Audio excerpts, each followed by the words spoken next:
2. Check me out right here, yo.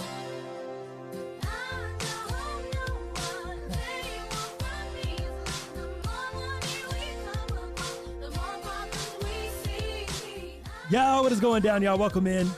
The most underrated podcast you already know. Hell yeah!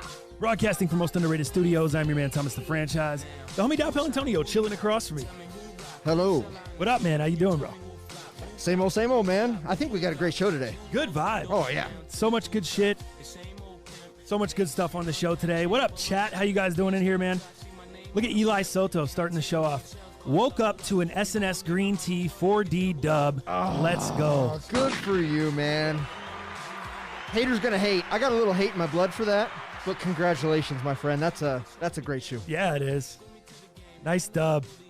I mean, it's not for me, but I know a lot of people want it. And what are they going for right now? Dude, there's a couple different listings. So in a 10.5, which is what I looked at. Yeah. 10.5 is what I looked at. I saw $450 on StockX. A 10.5 just showed up on GOAT. $650. Wow. A little bit of difference. You said GOAT's always taxing. Yeah. Oh, yeah. They're always a lot more than StockX, but kind of get what you pay for. But who knows if there's any difference these days?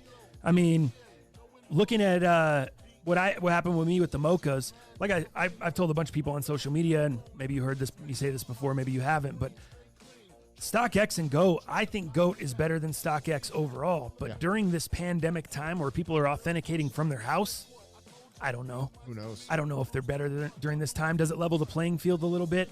Does it maybe knock them down a couple rungs? My personal experience, it did. It did for me. I had a little bit of a problem there with the mochas. You guys saw. Not great. Camera off. John King, what are you talking about?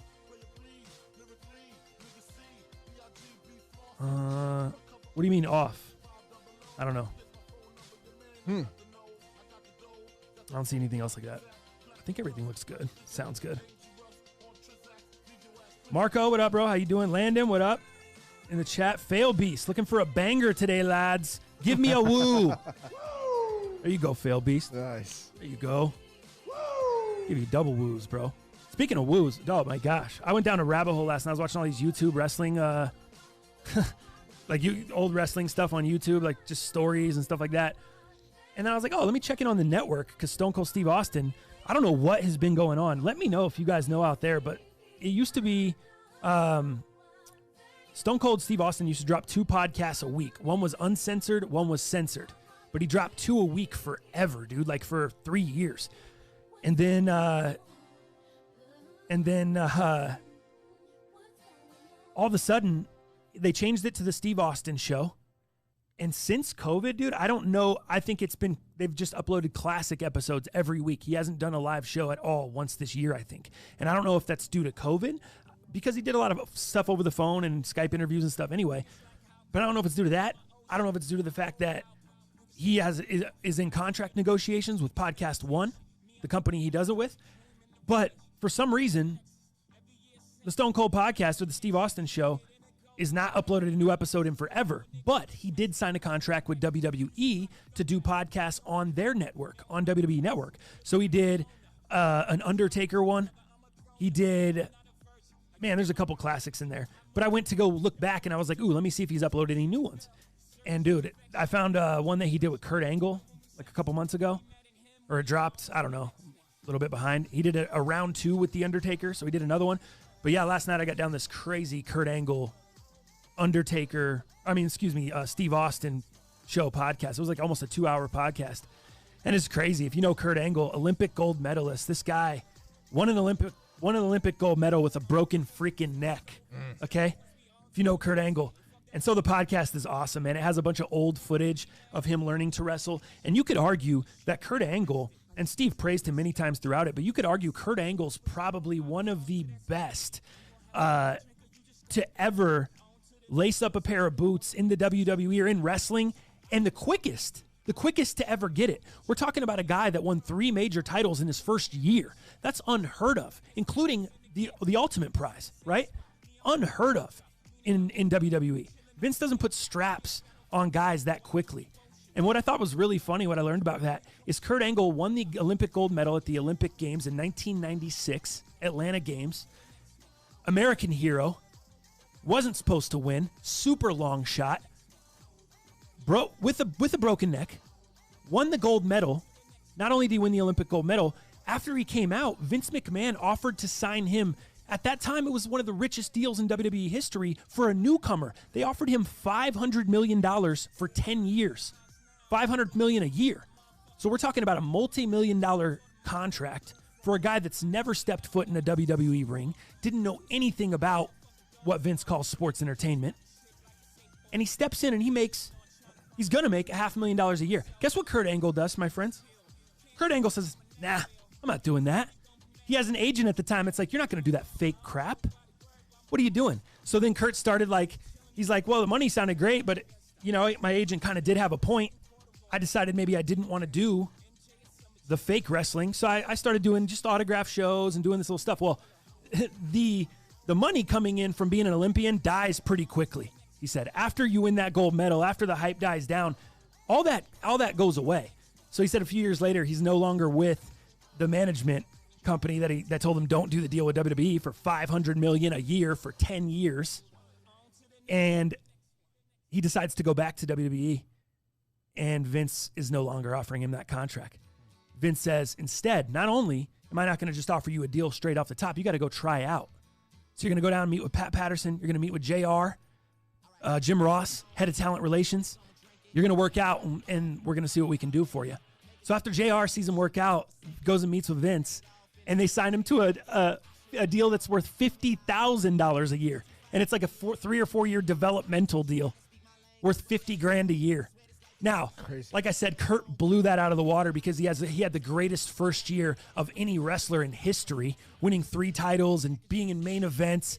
And yeah, so anyway, he didn't stay on the $50,000 contract, but it's kind of funny that it's kind of funny it went that way. Technically one of the best. Yeah, he is, Ed. One of the best. Chris J, what up, bro? How you doing? Rocky Contreras, hook 'em, baby. We sucks, but still hook 'em. Sports Plus Life says Boomer Sooner. He's a Sooner fan. Oh, yeah. Ed will be joining us on the show, Sports Plus Life. We're going to be talking a little college football. We're going to be talking about the Ohio State situation, the college football playoff situation. I have some interesting questions for Ed, and I have also come up with, I did some brainstorming with this brain here. And I think I've figured out a way for them to do this college football playoff similar to March Madness, not on the 64-team scale, but similar. We don't need 64 football teams. We don't need 64. But could we use a 16-team college football playoff? I think so. And I'm going to tell you how that would go down, and I'm going to break it down. I'm going to see what Ed thinks of that. So we'll get into that a little bit later. Ed will call into the show. Uncle Jim joining us on the show. We are now 10-1, 5-0 in the first week, 5-1 in the second week. Pittsburgh killed us on Monday night. Or Monday afternoon, whatever the hell that was. Not only did I not cover the 7 points, I didn't even win the game. So that's a nightmare. But we're going to have Uncle Jim call in. We're going to run it back again. And we've got 6 more plays for you this week. And I talked to Uncle Jim last night. We ironed some things out. We did some steaming, some pressing, if you will. I'm feeling good. I'm feeling good. You and I were talking about the games this morning. You bet. Before, and I'm feeling good about those. So Uncle Jim will call in. We'll do heaters, week 14 as well. And then I'm going to have my guy JKnucklez from Sports Better Advice call in. He's been crushing on the sports picks. You can check out sportsbetteradvice.com. Sports like Bettor, B-E-T-T-O-R, advice.com. And, he's going to call in. We're going to diagnose the MMA card. We're going to go over that big card this weekend, UFC 256. We're going to talk about some of the fights on the main card there, some of the undercard stuff, and I want to get his best bets. Maybe we can cash some tickets for you guys that are in legal states where you can legally throw down some sports gambling.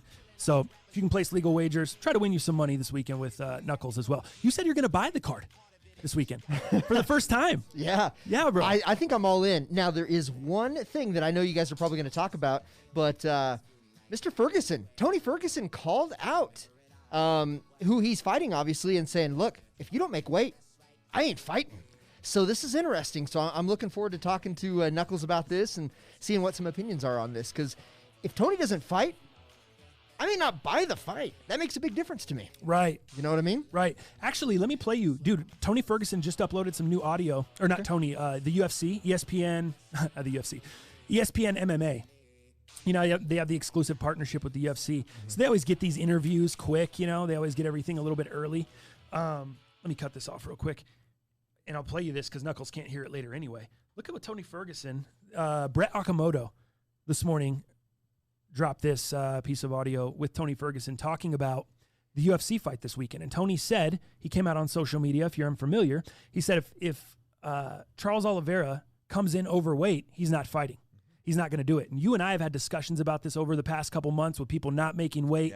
Yeah. With Mike Perry, that situation, him coming in just disrespecting, Didn't even care. underweight and then dabbing and all this shit. Just the professionalism. Paul Felder, how he kind of went off and called out all the guys. So this is along those same lines. And now you have another top tier fighter in Tony Ferguson stepping up and saying, yo, you guys need to get professional or get the fuck out of here.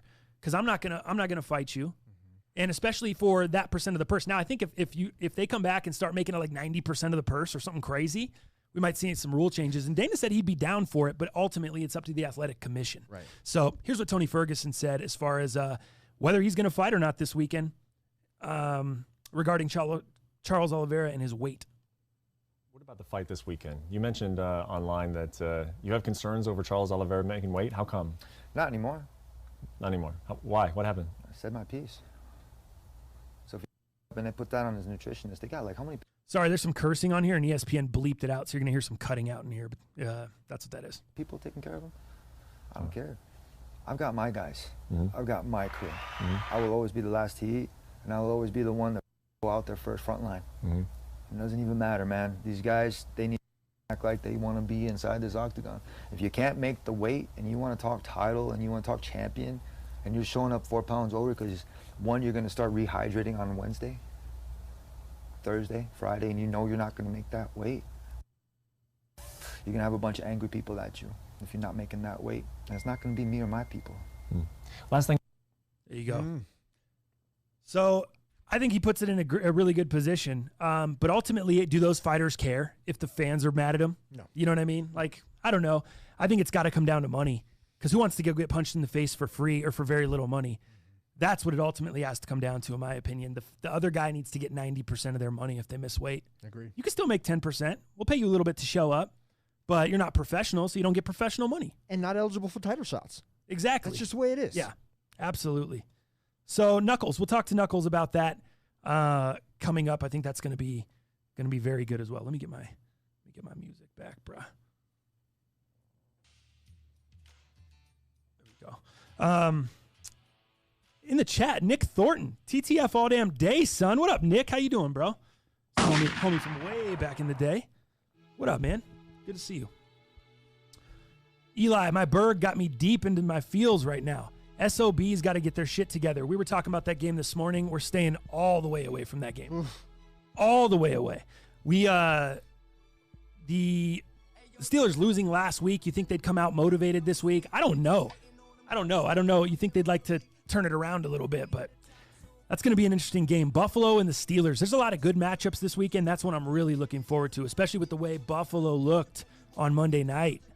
The doubleheader. Stone cold killers, bro. Stone cold. Thomas living that Dan Blazarian lifestyle. Am I? What does that mean?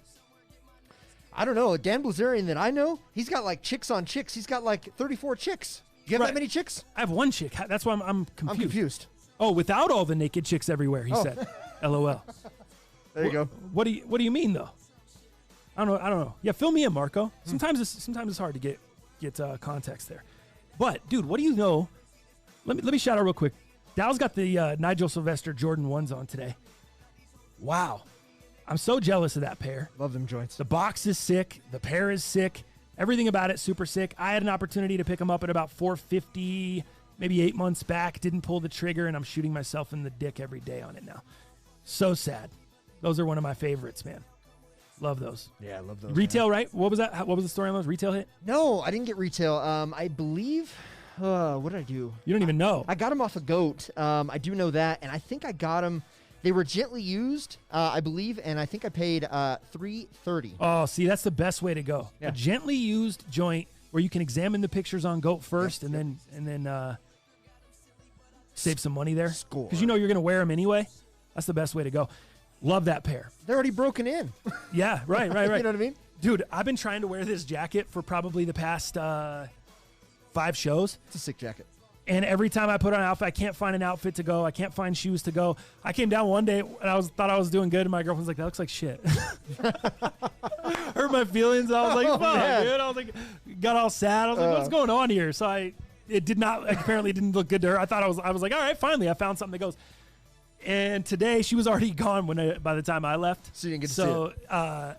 I might look like shit today too, but yeah, dude, I don't know. This jacket's very hard to wear. I don't know. It almost looks like a suit pattern in the jacket itself with the cream and cream collar and cream cuffs. But the Derek Jeter fly knit Jordan 1s with that cream on there, the cream and gold and navy. You got the navy long sleeve underneath, the navy jeans. That's where it's at. That's the only fly knit Jordan 1 I like. Ever. I don't like any of the other ones. Yeah. This is the best one. The Derek Jeter, absolutely. and then the bottom side, doesn't it say either Jeter on it or something? Captain. Captain, that's right. Yeah, dude. Boom. That's sick. Captain, and then the N is a 2 actually as well. Oh, his number 2? Yeah, there you go. See, those are dope, dude. Super dope. They got the, actually here, if you flip it to my camera, give people a little better look.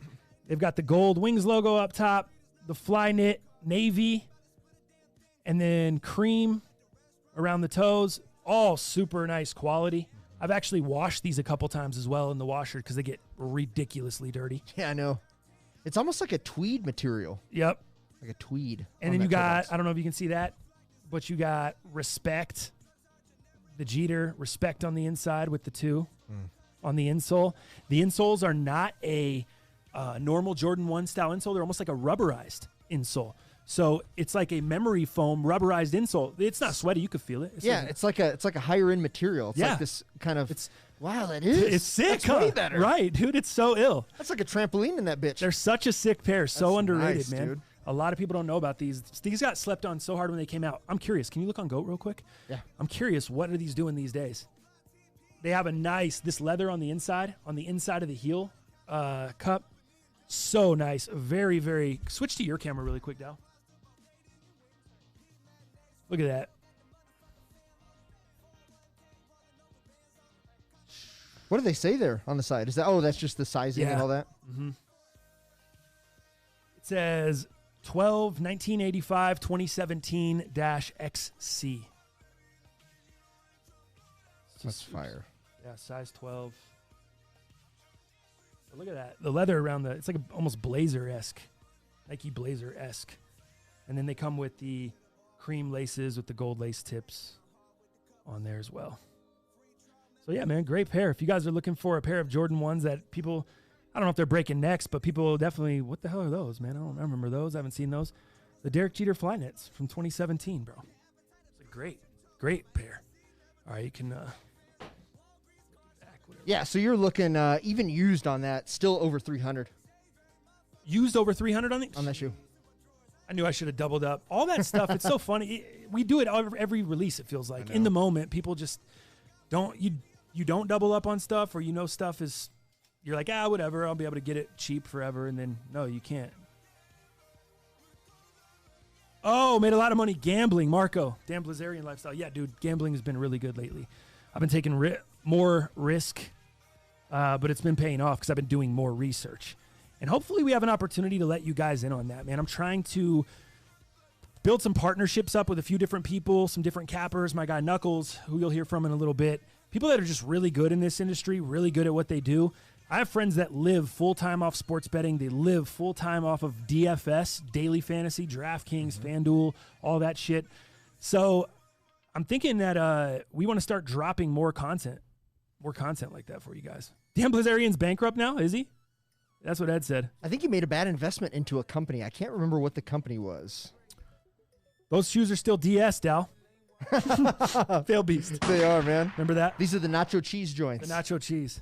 Yeah. What did you say about him? He's broke? Yeah, I think he made a bad investment into a company.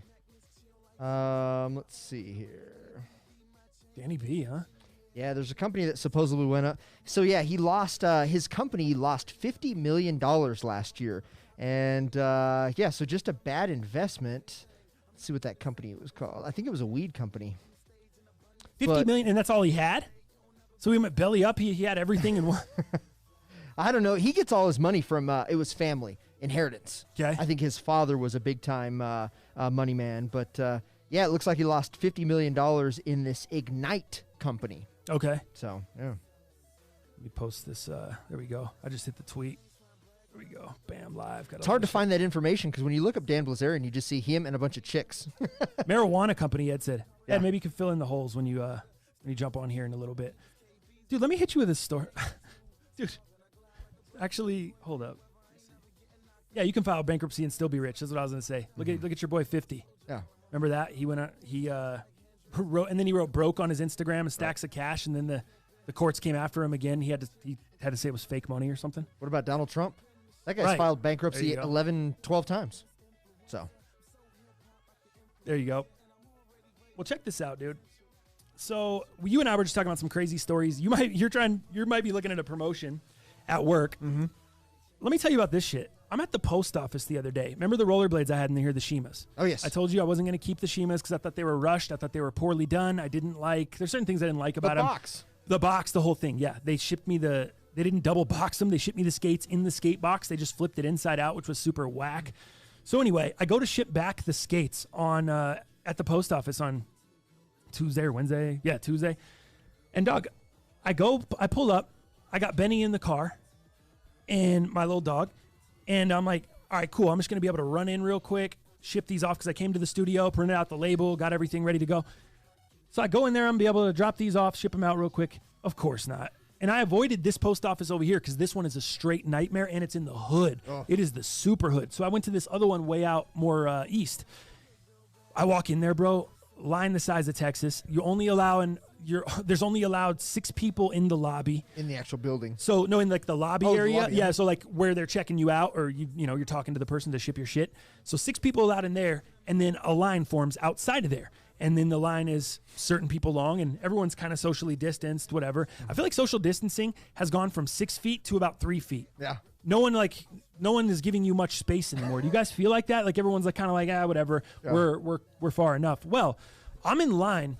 These ladies are in front of me. These 2 Hispanic ladies, older Hispanic lady and a younger girl, probably a daughter with a mom, something like that.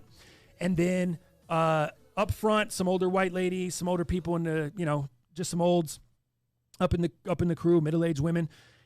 And it's about 12 deep. So I'm about 12 or so in line, from not including the 6 inside from the back, right? Mm-hmm. And Doug, this guy comes in and he starts taking packages directly into the mailroom, and people in the back are still like the ladies in front of me, the Hispanic ladies start yelling up there, then these ladies start yelling. So everyone's yelling up there, and the ladies in the front aren't saying anything. So now these ladies are getting mad at those ladies for not saying anything to the guy that's just cutting through and dropping off packages. Well, the guy is going in and out a couple times, and it looks like maybe they're already, I don't know what the fuck the situation is. I didn't say that. It's not, I don't know. It's not I don't normally get involved in stuff that I don't know what's going on. That's just something I did. As a rule of thumb, like, just to not look stupid, I just normally don't say shit. I just kind of move along. But, so there I am standing in line. I'm watching this whole thing unfold. And out of my peripheral, dog, I feel this cat behind me. And he's this close. I kind of turn around.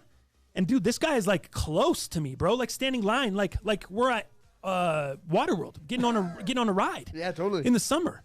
And, like, he's standing close. And so I'm like, all right, I have a headphone in, an AirPod in. I'm trying to, like, hey, the old me would have fucking snapped right away. I was like, maybe he did it. It's on accident. Mm-hmm. You know what I mean? Maybe the guy is, but obviously during these times, like, how do you not know? Give someone some distance, So. Is he masked up? I couldn't tell at this point. I didn't know anything about him. All I could see was a navy, like, hoodie at this point, like, out of my peripheral. But I just felt this fool real close to me. And I had my glasses on like this, so I could see out of reflection right here. I could see this man very close right here. So I'm kind of getting, like, weirded out.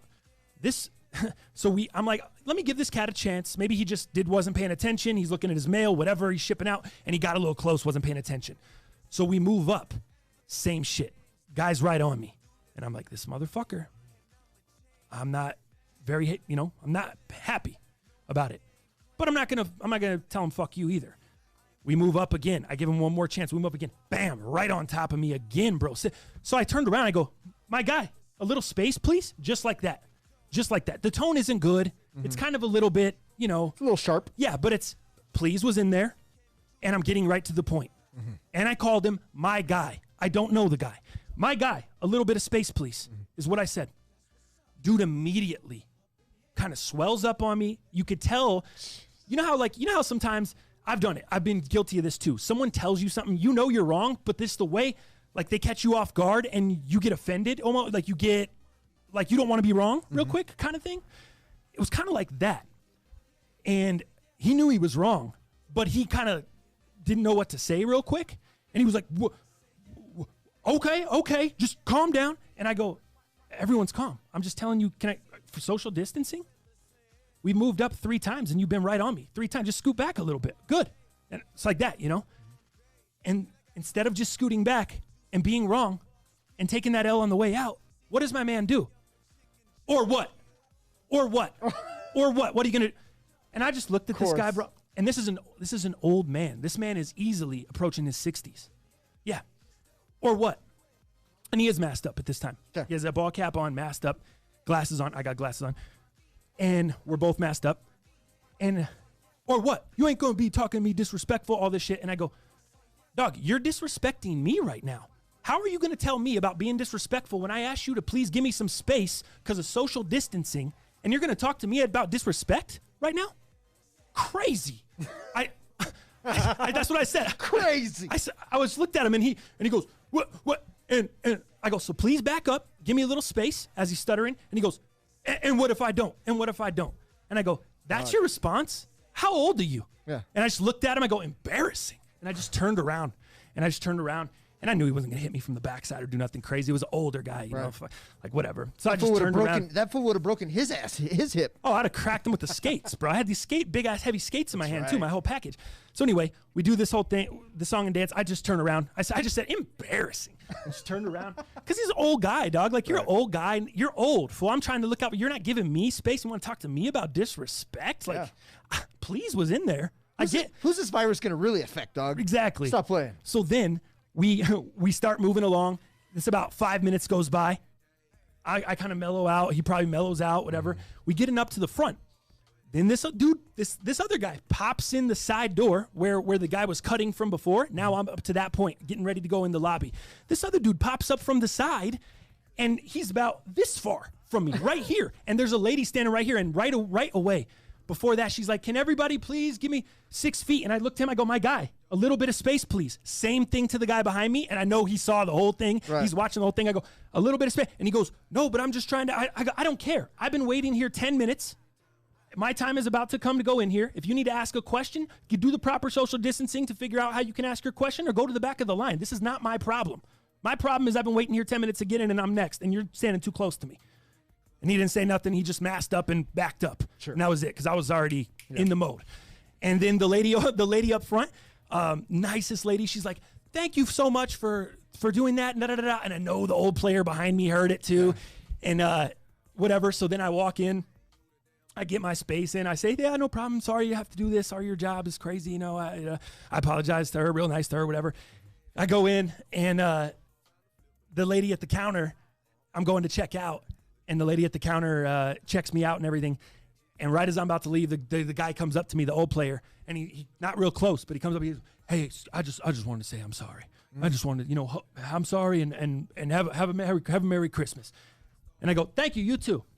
Thumbs up, just like that. Wow. And that was it. That was the end of the interaction. He put his tail between his legs. But he came back. Yeah, because he was fucking wrong. Right. Like, when you're wrong, you're wrong. You should have said, "I'm Jewish." But. Merry Christmas. I'm really, actually Jewish. I'm actually. Yeah. Thanks. I should have just walked around with this. Take that L on the way out. L'chaim. Just hit him with that. Okay. That's funny. Yeah, dude, it was yeah, bro. Way to hold your patience cap for the most part. I mean, like, you did a pretty good job. I would have flown off the handle. Especially flying off the handle right now. The fact that, dog, the old me, oh my gosh. When he said, and what are you gonna do? Ooh. And what if I don't? And what? And all this stuff. I'm seeing red. I didn't one time say, knock you the fuck out, sit you the fuck down, stepped up in his face real quick. Maybe the old me might have just hauled off and slapped him like hard across the face, knocked his glasses off in front of the thing. It would have been a bad situation. The old me, I swear, didn't happen. Didn't happen. I just talked some shit, kept my calm, and then just made him feel stupid and said, embarrassed. I said, that's your response? How old are you? Just looked at me and go, embarrassing. Just turned around. Like, what do you do to that? And of course, what happened? I got an apology at the end. Right. Guy said some recourse. And you know what I think maybe made him give the apology too? The lady, I heard him on the way out, the lady that I talked to that said, hey, thank you for talking about the social distancing. And, and I, I was chopping up with her. She was talking to him on the way out. And she's like, oh, yeah, I'll tell Jan I saw you and blah, blah, blah. So she kind of knew that guy. And I think that guy, seeing the way I talked to her and seeing how she was thankful of me, it made him look at me in a different light. And it made him realize, all right, I'm the one that's fucked up here. Because she's obviously telling people to keep 6 feet. This fool was telling me to keep 6 feet, and I'm over here swelling up on him for what? Exactly. Now you look silly, my guy. John King, my guy doesn't really mean my guy. Oh, that's funny. That's funny. What do we got in the chat? Bro, this is hilarious. Good story. Black Prez. Is that a sarcastic Black Prez or you like it? AP. Should have turned around and coughed on him. See, fool, that's the kind of stuff. Yeah. That would have been bad news, fool. Then everyone in the post office would have been mad at me. Then all of a sudden, I have everyone in there angry with me. Instead, it looked like everyone was on my side. When I was telling this guy what was up, no one was looking at me like with the side eye or I was wrong or anything. They were kind of looking at him. No one really said anything to him either, but they were kind of looking at him like, this old guy's dumb. Like, this guy's full of shit. Guy over here with the chains and glasses, he knows what the fuck he's doing.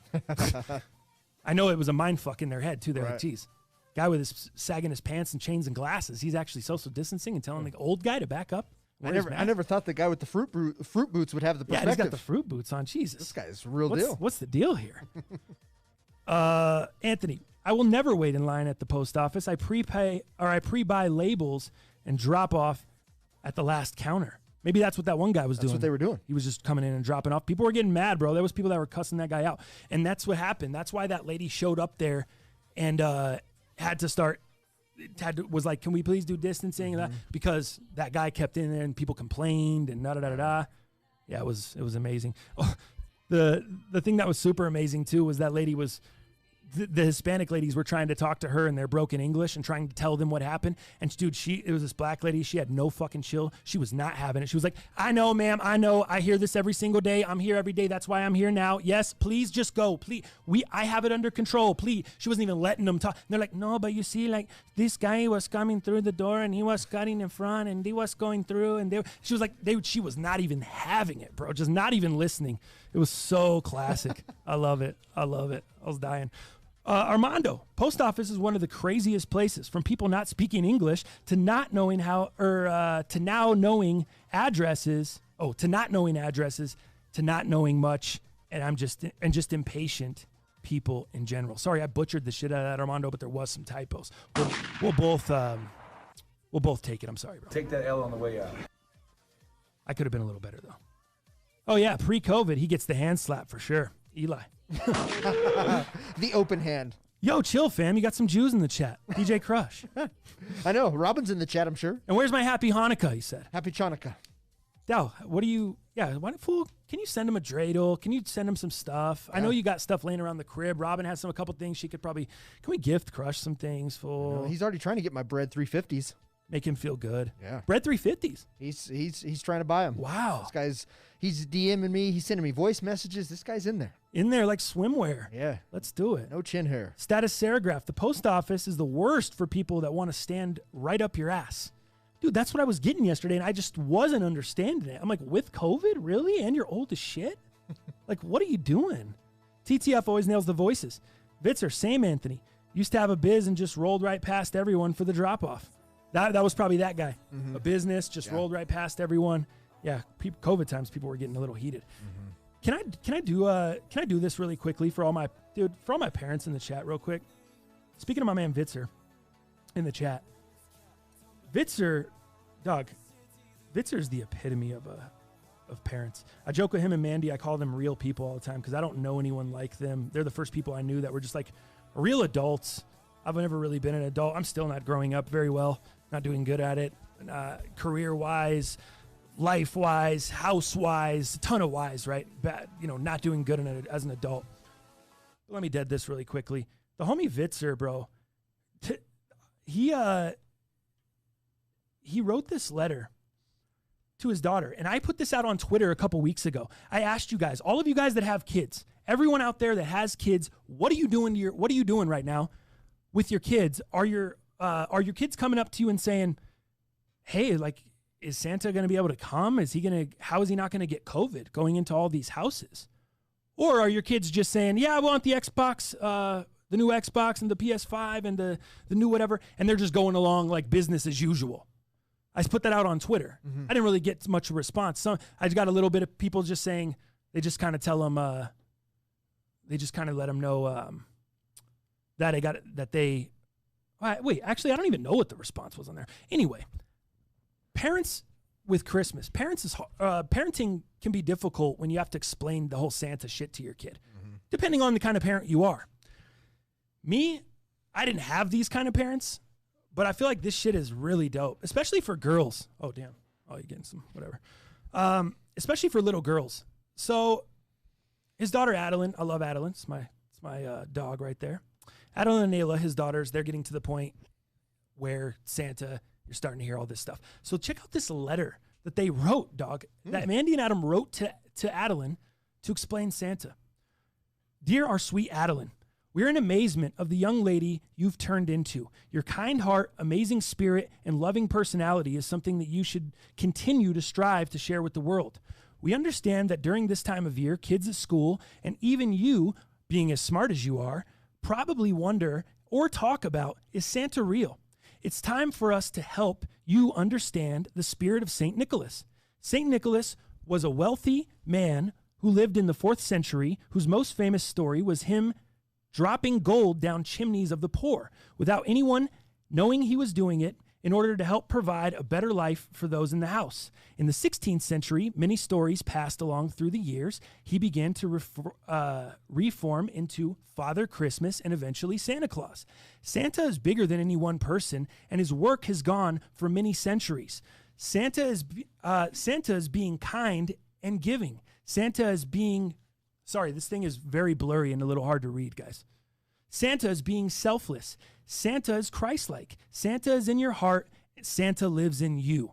While he may not slide down your chimney or sneak into your house, the spirit or reason for celebrating Christmas lives on. Santa helps children learn to believe that even though they may not be able to touch or see him, we have to believe.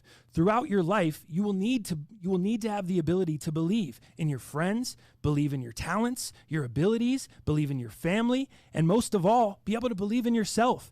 You'll need to be able to believe in yourself and in Jesus and be able to tackle the ups and downs of your life.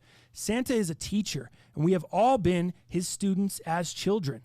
While we may not be able to touch or see Santa, people all around the world do his good work on Christmas Eve to help fill the hearts of those around you with love and joy.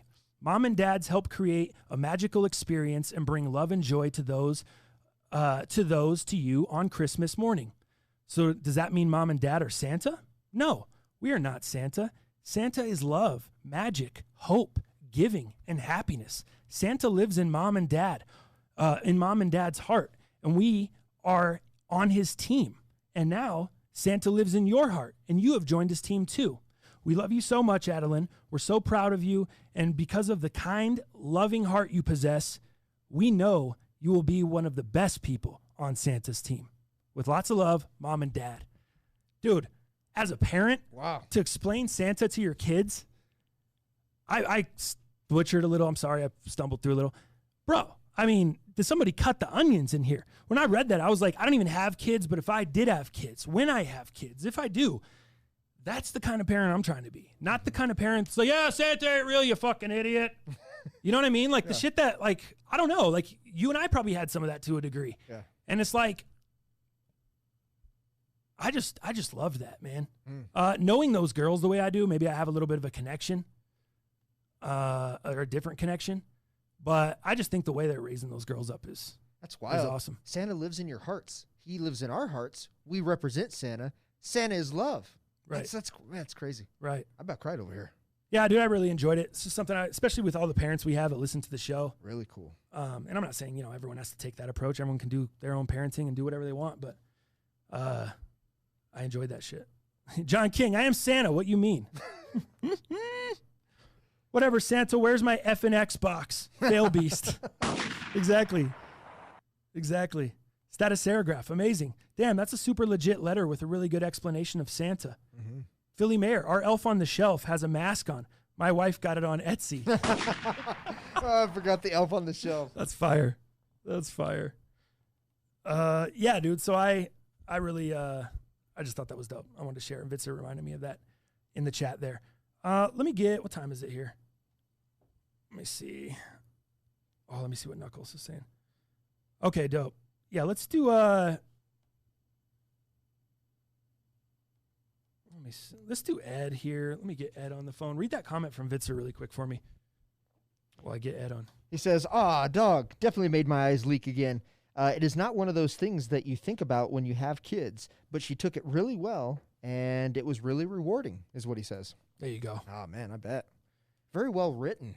I know, dude. I was like, what is this guy? Did you have help with Mandy on that? Was that all you, Vitzy? Are you in journalism? Just making up the meanings of stuff to actually make sense? English major. Using sense? Using what? Yeah. This is crazy, bro. See, this is grammatically speaking. I'm trying to take some parenting lessons, guy. Shit. Yeah, all right, let's get Ed on. Let's hit this college football situation really quick. It's getting kind of crazy here. Ugh. Hello. Eddie Cakes. Yo. What up, Ed? How you doing? I'm just chilling. What are you guys doing? Just posted on the block.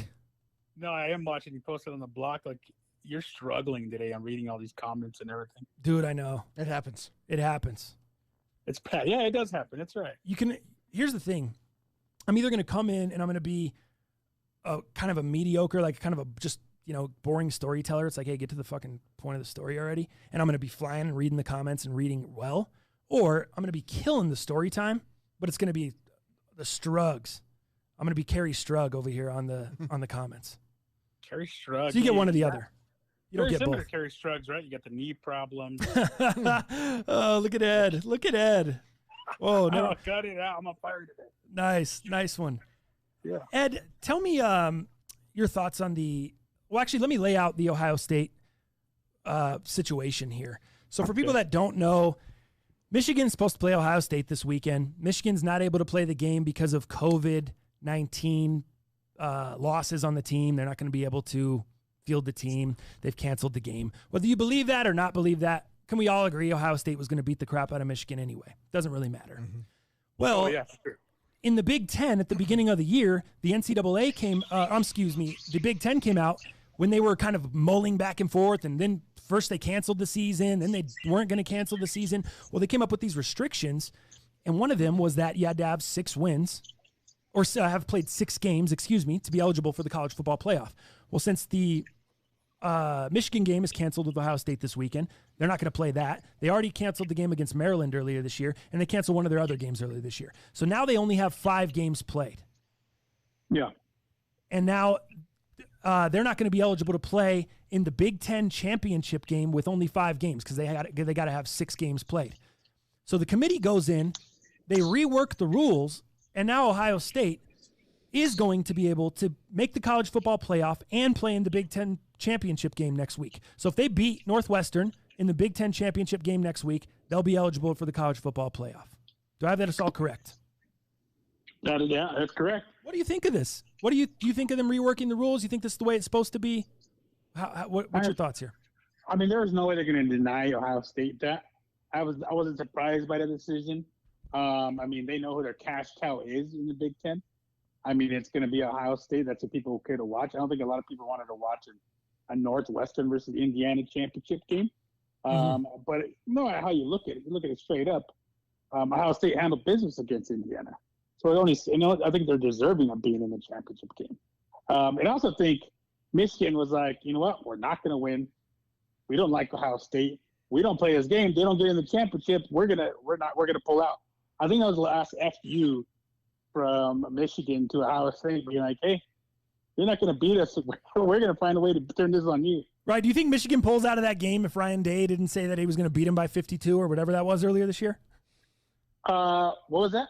Do you think Michigan pulls out of that game still if Ryan Day didn't pop off earlier in the spring and saying, oh, we're going to beat the shit out of Michigan by 52 or whatever that was? Do you remember that? Oh, no, I don't remember that. Yeah, he got pissed at some comments or something Jim Harbaugh said or something. And he came I out remember, and, yeah. Yeah, he kind of got a little. Remember. And so it's funny because now Michigan's like, oh, really? Okay, cool. Well, we're just not going to play. No, I don't think so. I don't think that had anything to do with it. I mean, Jesus, Michigan's has taken L's, L after L this year, right? Absolutely. They have more L's than a Mexican alphabet. I was just gonna wear my Michigan gear too today to just troll everyone. Oh, we had a big game this weekend. I thought we were gonna play it, but I just wore the gear instead anyway. Yeah, I would wait till at least February to rock your Michigan. Febbies. You came in here rocking the Broncos gear the day after they got blown out by the Chiefs. Yeah, it's different. I don't even think they scored a tutty. I mean, hey, when's the last time Michigan won a championship? At least Broncos won a championship 5 years ago. Oh, so you're allowed to wear the gear. If they won a championship within the past 5, you're allowed to wear the gear the next day. Yeah, there's a question there. I like the stipulations, Ed. That's good. Good stuff. Speaking of Mish real quick, Jim Harbaugh, there's been rumors coming out. He is going to have a contract extension with Michigan. This week, all of a sudden, there's these rumors that he's going to have this contract extension with Michigan. But I didn't hear anything about that before. The reports of him being up for 5 NFL jobs came out. Did you hear about that? No, I did. I did hear a rumor about that.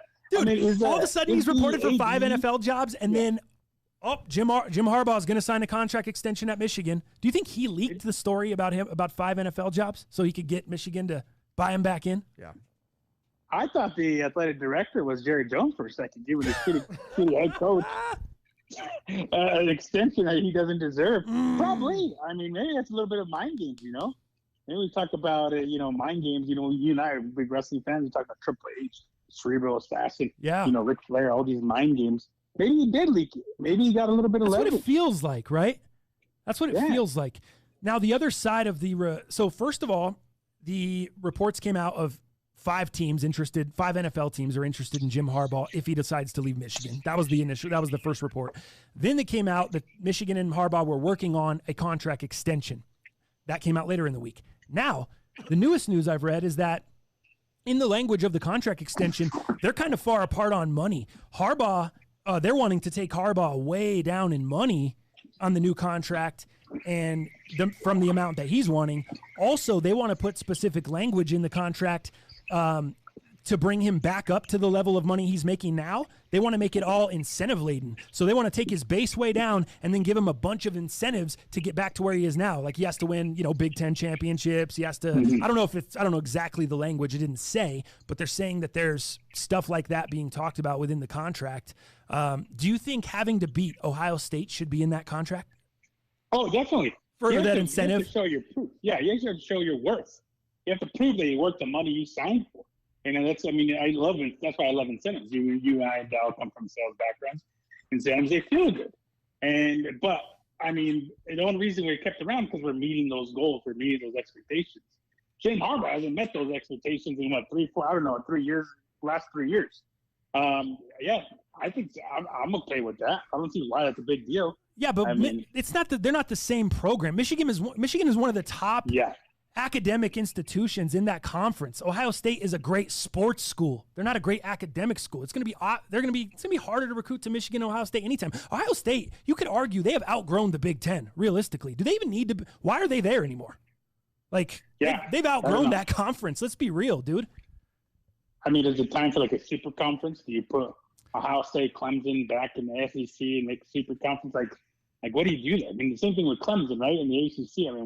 There's not a whole lot of competition there for them, right? Right. And it's just I don't know. It's just very weird. I wouldn't mind a realignment. I wouldn't mind a straight up let's bounce around here. The way they have it built up in the BCS right now is they have, schedules are built out 5, 6, 10 years in advance. So your non-conference schedule is already built out. Yeah. And what people are trying to do is trying to get straight of schedule. So a lot of teams are booking different teams, but a lot of teams are also booking smaller teams to get easy wins to start the year off. You see that with a lot of teams. But, I don't know. It's just very difficult to say. This is how it's always been for I don't know how many years, all these conferences with, recently a lot of teams shifting from Big 12 to SEC and also the Pac. I have 12 now? Is that what it is? Yeah, Pac-12. Yeah. I have a solution, I think, for a lot of this. I think a college football playoff similar to a March Madness, a bracket-style playoff, eliminates a lot of this talk of people being in wrong conferences stuff, because all that stuff wouldn't make that much of that big of a difference. If you're good, you're good. If you win your conference, you win your conference. It's crazy to me that the NCAA doesn't recognize the value of what March Madness brings and the NCAA basketball tournament. Obviously, we don't need 64 football teams. We can do 16. Will you put the bracket up on the screen, Dallas? This is my idea. So you take a 16-team bracket, similar to college basketball, and this right here, this is the catalyst. This is the reason we know Florida Gulf Coast and the Daytons and the George Masons, and we get excited when they play. This is the reason we need that same thing in college football. And so I know football's a different game. I know it's a more physical game, but hear me out here, Ed. In the FBS, there are 10 football conferences and 1 independent, okay? So in FBS college football, 10 conferences, 1 independent. So that's 11 spots. That's 11 automatic bids. If you win your conference, you're in. That's super easy, right?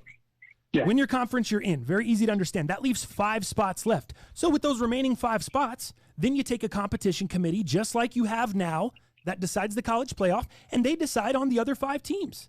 They vote, and those other 5 teams go in, and that fills out the rest of the 16-team bracket, and you're good to go. What's wrong with having something like that go on? And chances are those are going to also be, those 5 teams at the end are going to be Power 5 schools. So everyone's getting what they want there. And no one's got an argument. And you got 16 teams, dude. Nobody's got an argument. Outside of those 16, is there really the 23rd team that's got a chance to win the national championship? No.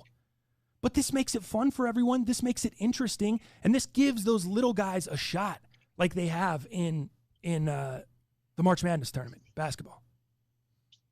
Yeah, I don't know if it gives them a shot, to be honest with you. Like you said, there's 2 different games, basketball and football. And recruiting-wise as well. I mean, recruitment's a whole lot different in football than it is in basketball. But you're telling me this couldn't bring eyes to those smaller programs and help them get better recruiting in the future? That's what this is here. That's the whole point of this. No. You don't think so? Mm-mm. Coastal Carolina in there? You don't think somebody decides to go to Coastal Carolina because they're undefeated and they're in the tournament and they pull an upset? Nope. It just won't. I mean, it's Coastal. It's Carolina. Well, who's in Carolina? There's Duke. There's North Carolina. I think Clemson is in South Carolina. I don't know what Coastal Carolina is. Coastal Carolina has 2 top 20 wins, just to let you know, before you start shitting on them. They're BYU. Undefeated with 2 top 20 wins, okay? So they just beat this BYU. system, you can't tell me in this system that they don't have any shot to do anything. They could they could pull an upset. They could win 1 game. They may be able to win 2 games. Let me ask you this. 16 teams, Ed. I didn't say they're beating Ohio State. I said there's 16 teams in there. When was the last time Miami, Florida State, have really done anything? When was the last time Miami, Florida State, those teams have really done anything? They haven't done anything in a long time, but they're still in the top recruiting. They're top recruiting schools in the country. And so a lot of the things nowadays, especially with the difference between basketball and football, a lot of times in basketball, you're one and done. Football, you have 2 years there. So you want to go to a big program and show out. A lot of times, even in little schools, there's a lot of good players at little schools, don't amount to shit. A lot of good players go to little schools and get drafted in the first round, aren't shit in the NFL. So you got to look at people like, you can even look here in our town. Look at who we recruited, Brock Osweiler. We even recruited someone like Tim Tebow that didn't plan out. I don't think that a tournament like that will give little schools a better chance of being looked at. Would you, as a fan, enjoy the games more? Would you enjoy that? No. Would you find that more fun to watch, a bracket-style tournament, than watching the random Motor City Bowl, the Chick-fil-A Bowl, all these bullshit bowls, the CarQuest Bowl? I wouldn't do a 16-team bracket. I would do an 8-team bracket at the most to start out with. I wouldn't jump to a 16-team. That's what John King said in the chat, too. 8 teams. 8 teams would be amazing. Correct. Yeah. 8 teams would be good. I mean, that eliminates a lot of, doubt. Take baby steps here. Only reason I'm saying 16 is because of the conferences. You have 10. Yeah. You have 10 of the 10 of the conferences and 1 independent. So that gives you the ability to have all of those in there. If you win your conference, you're in. Then you have no excuse. No one ever has any excuse. You win, you're in. You got a shot. Because right now, the Raging Cajuns any of these guys, the Coastal Carolina head coach, he can't go and stand up in front of his team and be like, hey, guys, we have a shot to be one of the best teams in the nation. You don't have a shot. You don't even get a chance. He can't do that. Yeah. And so like you're talking about recruiting for just, I don't know. I think this would be a lot more fun and enjoyable to watch for the fans. Plus, this gives you 23 bowl games. If you look at this would be 23 bowl games alone here. If you want to schedule some other bowl games and bullshit, cool. But do we need, right now, we got like 55 bowl games on the slate, 53 bowl games. Do we need that many? You're telling me these 23 wouldn't be a lot more interesting, get a lot more... I mean, there's something to play for. Who cares who wins the CarQuest Bowl, the Meineke Bowl, the Hawaii, the Outback Bowl? No one gives a shit unless your team is playing in it. This, everyone would give a crap, at least. At least you give a crap. A little bit of a crap. Yeah, I think the teams get like special gifts and stuff like that playing these types of bowls. Right. Which is pretty cool. Yo, cool. Got a little extra swag. Yeah, I got a little bit of PlayStation. I got the PlayStation 5 just for playing in this game. So. Yeah. I don't know. Nothing's perfect. I mean, everything is. I'll compromise with you. I'll go baby steps. I'll go eight games. I'll compromise. And I think that's a possibility coming up because the BCS format, the current format will be up here in about 2 years, I think. 2 years, I believe, is what it is. So you could see an eight game change coming pretty soon. I'm okay with that. Oklahoma would be in all of them if that was the case. Oh, boy. I just like to throw that out there. But hey, I mean, look, even people like Notre Dame, we could probably. I mean, Notre Dame is doing pretty well, but they slip up. I mean, they're out of the top four, and Clemson's in, even though they already beat Clemson. You know what I'm saying? So just stuff like that. That's why it's better to have an 18 bracket instead of the regular 4 we have right now to remove a little bit more doubt up there at the top. All right, Ed, promote all your stuff. I got to get Knuckles coming on here. We got to do it on this day. On this day, Sports Plus Life, Instagram and Twitter, MRAKACO, Instagram and Twitter, and YouTube.com/Sports Plus Life. Go check the latest clip I have for my podcast about the Washington football team. What about that story, huh? Yeah, what about that one, huh? Ron Rivera beating cancer, beating the Steelers, Alex Smith in halftime. Alex Smith coming out here, getting a couple dubs, almost losing his leg, 17 surgeries later. Go check it out. It's heartwarming. More than the heartwarming story you read about Vitzer. Love it. Thanks, Ed. I'll see you guys. I'm out of here. My AirPod's done. Later, creep. Later. All right, that was Ed. Follow him at Mr. MR, a.k.a. CO, on all the social medias, and check out his show, Sports Plus Life Podcast.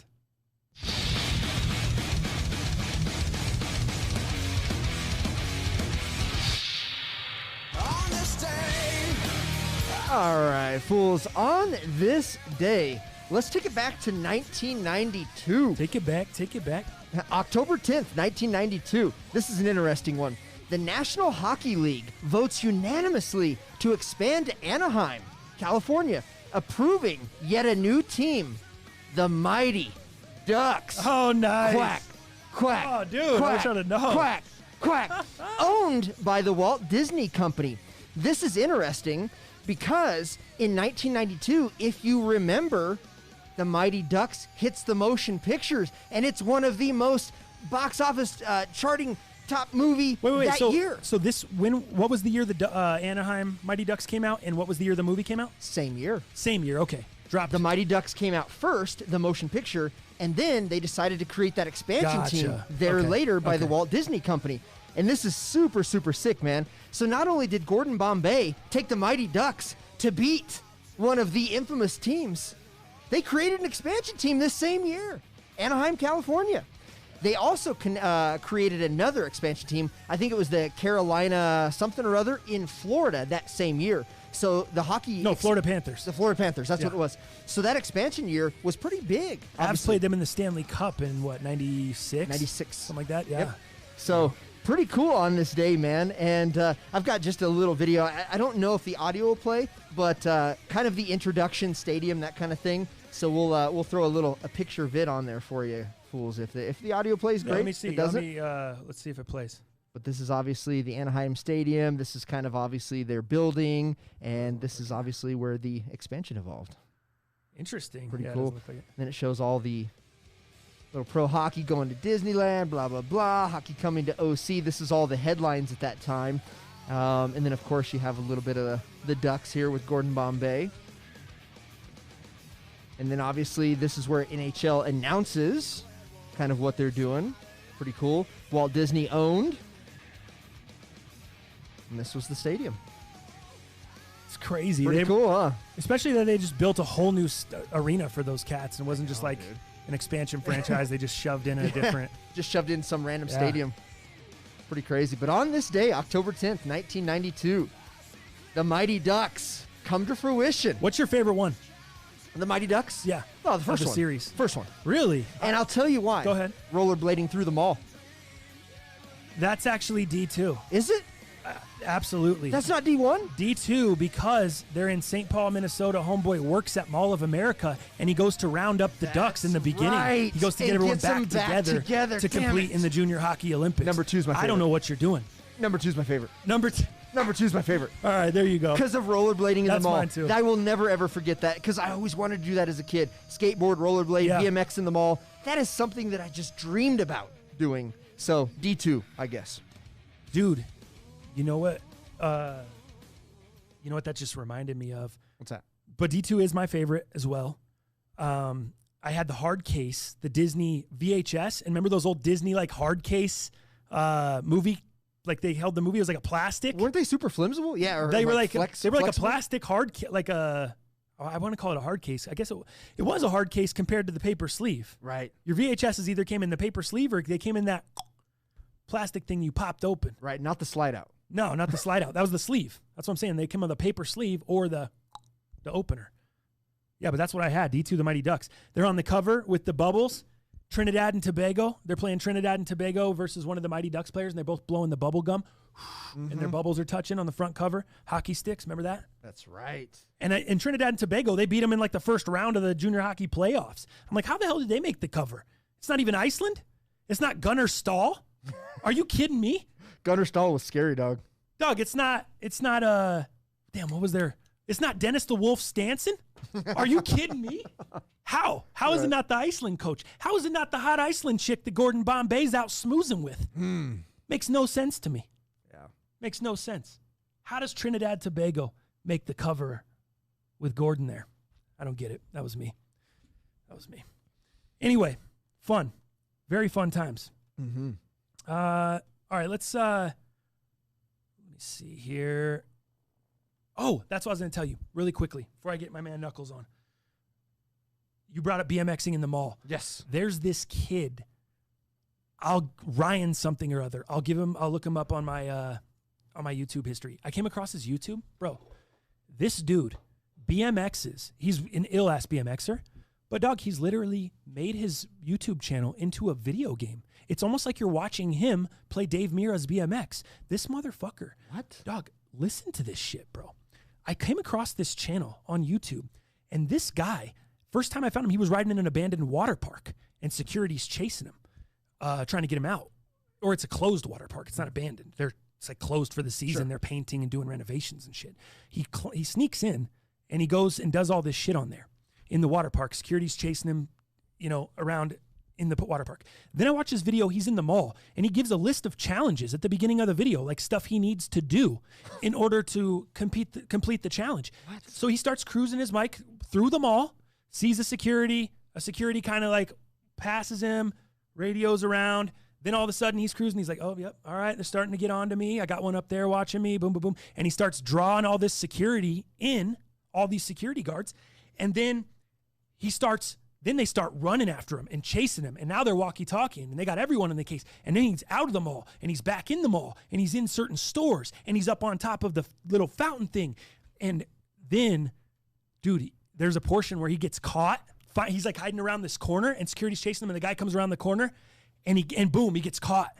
And he's like, oh, shit, he's screwed. And the guy's like, come on. And he's over in another country, maybe Australia or somewhere. But, dude, he's like, come on. And he's taking him, and he's telling the guy with the bike, the guy I'm talking about, Ryan, whatever. Ryan Taylor, there you go, Eli Soto. Kid is a beast. Ryan Taylor. So Ryan's telling the guy, he's like, oh, dude, you can't do anything to me, man. I know my rights. I'm walking my bike. I'm walking my bike out the mall, man. You can't do anything to me, bro. You can't do nothing. And the cop's like, come on, dude. And all of a sudden, Dude, he starts walking around, going down the escalator, and he lets the cop go first down the escalator, and the escalator starts going down, and he steps on with his bike, and then all of a sudden he takes 2 steps back off, and the cop is stuck going down the escalator, and he just takes off, peels off on his bike, rips off, dude, and gets out of there. It's the craziest shit ever, but this fool is doing millions of views on his YouTube channel, and he is Dave Mirra. That's crazy. He's basically being Dave Mirra, dog. Huh. You know what? I think I've seen Ryan Taylor before. I think he's done stuff with Kais. Okay. With the cross collaboration with YouTube. I think he was kind of, he's not Ari Petru, which is UK's biggest hype beast, but I think Ryan Taylor did some stuff with them. I do know of Ryan Taylor. That's interesting, dude. Dude, I'm telling you, you I'm got going to to get locked into this fool. Especially like celebrating it like a video game / hey, here's what I've got to do. Here's where I'm at. And then almost like, does he round up the points and shit too? I don't. He has like a certain amount of points. Yeah, like it's like your Tony Hawk, like collecting the tapes. Yeah, he does the. Yo, what up, bro? How you doing? Good. How are you?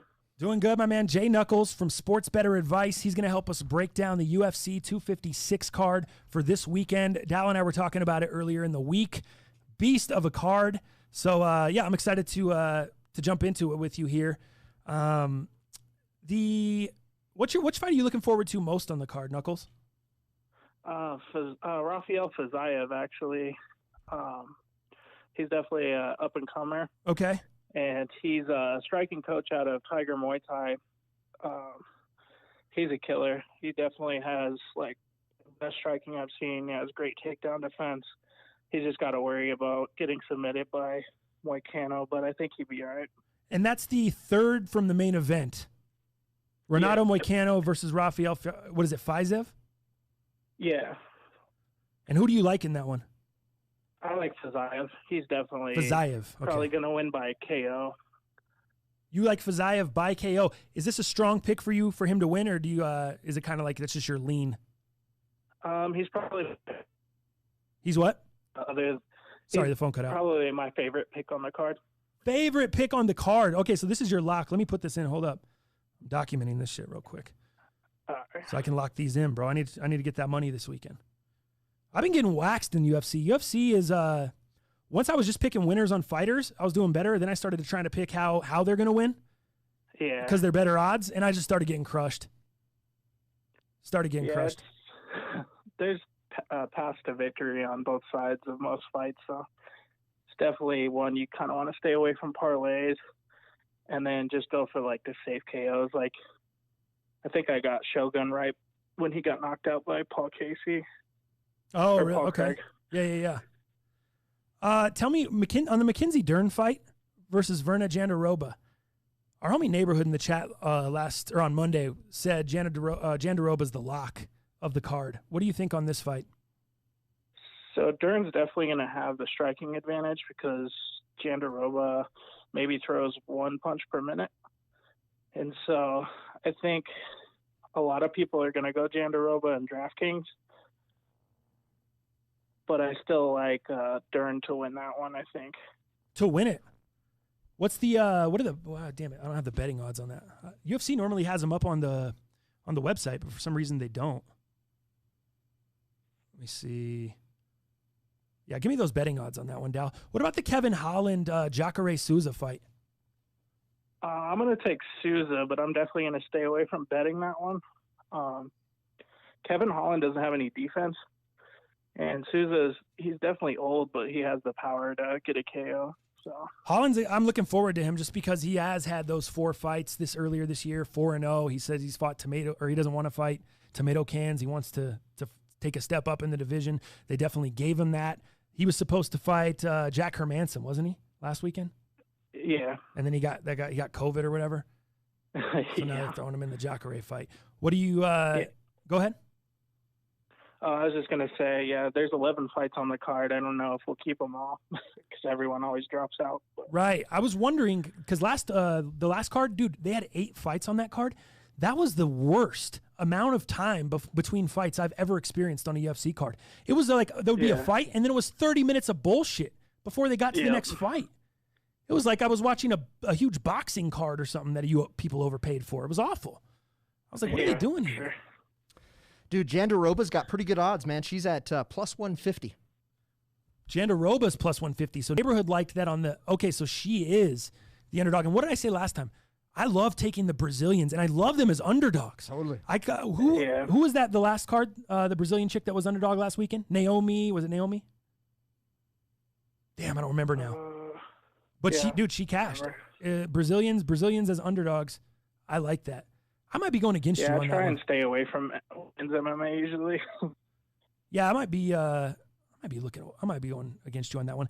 What about the very first fight of the early prelims, the Chase Hooper fight? Chase Hooper, the youngest fighter in UFC, has some hype around him. What do you think of Chase Hooper versus Peter Barrett? I think if Barrett could keep it on the feet, that he would definitely have the striking advantage and be a live dog. But I think Hooper is definitely going to be able to take him down and just sub him wherever. You think Chase by sub is the bet there? Yeah. Okay. Yeah, I definitely like that one. All right. I like that too. That was what I was planning on going with. Chase by sub. And now that you confirmed it, so I'm locking in. And I see Chase at -400. -400 is a favorite, but I'm going to get him by submission. So if you go to winning method up top, okay, click winning method, and it'll tell you Chase by submission, and it'll give you odds on that. Dope. It's probably better than the -400. Tony Ferguson, Charles Oliveira. This is the co-main event. Now, we just played a clip earlier in the show. Tony Ferguson's come out and said he's not going to fight him if he's overweight. So do you think the fight's even going to go down? You think Charles will be overweight, or you think he'll make weight? So I just watched a video of Oliveira laughing at him. Oliveira was laughing at him? Kind of excuses. Yeah, so I think he's going to come in on weight. Okay, so you think he will make weight and it'll be all good? Yeah. Who do you got in the fight? I like Ferguson. Oliveira has the ability to put a guillotine because Ferguson has. Knuckles, your phone keeps cutting out. I'm going to buy you a landline for the show. We need some tax expenses, anyways. So just repeat everything you said. Tony Ferguson, what? Ferguson has elite cardio, and he's got the better stand up. Totally. He just needs to be careful of the guillotine. You think he's going to get caught like that? He's a veteran. Yeah, I don't think he would, but I might take a shot on DraftKings just because everyone loves Ferguson. You would take a shot on Oliveira on DraftKings? Yeah. Just on the odds? Yeah, just because you're going to have so much leverage if he going against the public or something. Right. Main event: Davison Figueiredo, Brandon Moreno. We just saw both of these guys fight flyweight bouts. Figueiredo defended his title. Got to get a finish in his fight. Moreno got a finish against Brandon Royval. How do you see this one going? I have Figueiredo. He's hit his stride in the UFC and has a lot of power. And a lot of guys at that weight can't handle the power. And then what people don't know is he has elite jiu-jitsu also. So even if Moreno takes him down, he's probably going to submit him. Does it go 5 rounds? You think he gets submitted? I could think it. Yeah, I kind of think it'll go decision, but the way, I feel like Brandon Moreno is going to be a hard guy to finish, but the way Figueiredo's been finishing everyone in his past few fights, it's hard to bet against that. You know, the dude is just definitely. Look at him on the screen. I mean, dude, it looks like it's one of those Jack's action figures from Target, bro, WWE style. Look at his abs. You kidding me? I think I have that action figure dead stock at the house. Yeah, dude. Yeah, those WWE guys. Oh my gosh, he looks like an action figure, bro. That guy's so dangerous. Okay, so you said you're most confident on the fight. Let's recap this. Was the third from the? Is that the third fight? Oh no, they moved him around, bro. On UFC this morning, they had the Moicano Rafael fight as the third from the final. Now they moved it to the prelims, and they bumped Mackenzie Dern and Jandiroba to the main card. That's interesting. Yeah, dude. They're right above Kevin Holland and Jacare. They're third. They're right underneath Ferguson now. Do you see that? Yeah. Was not like that this morning. And I just refreshed the page and saw that.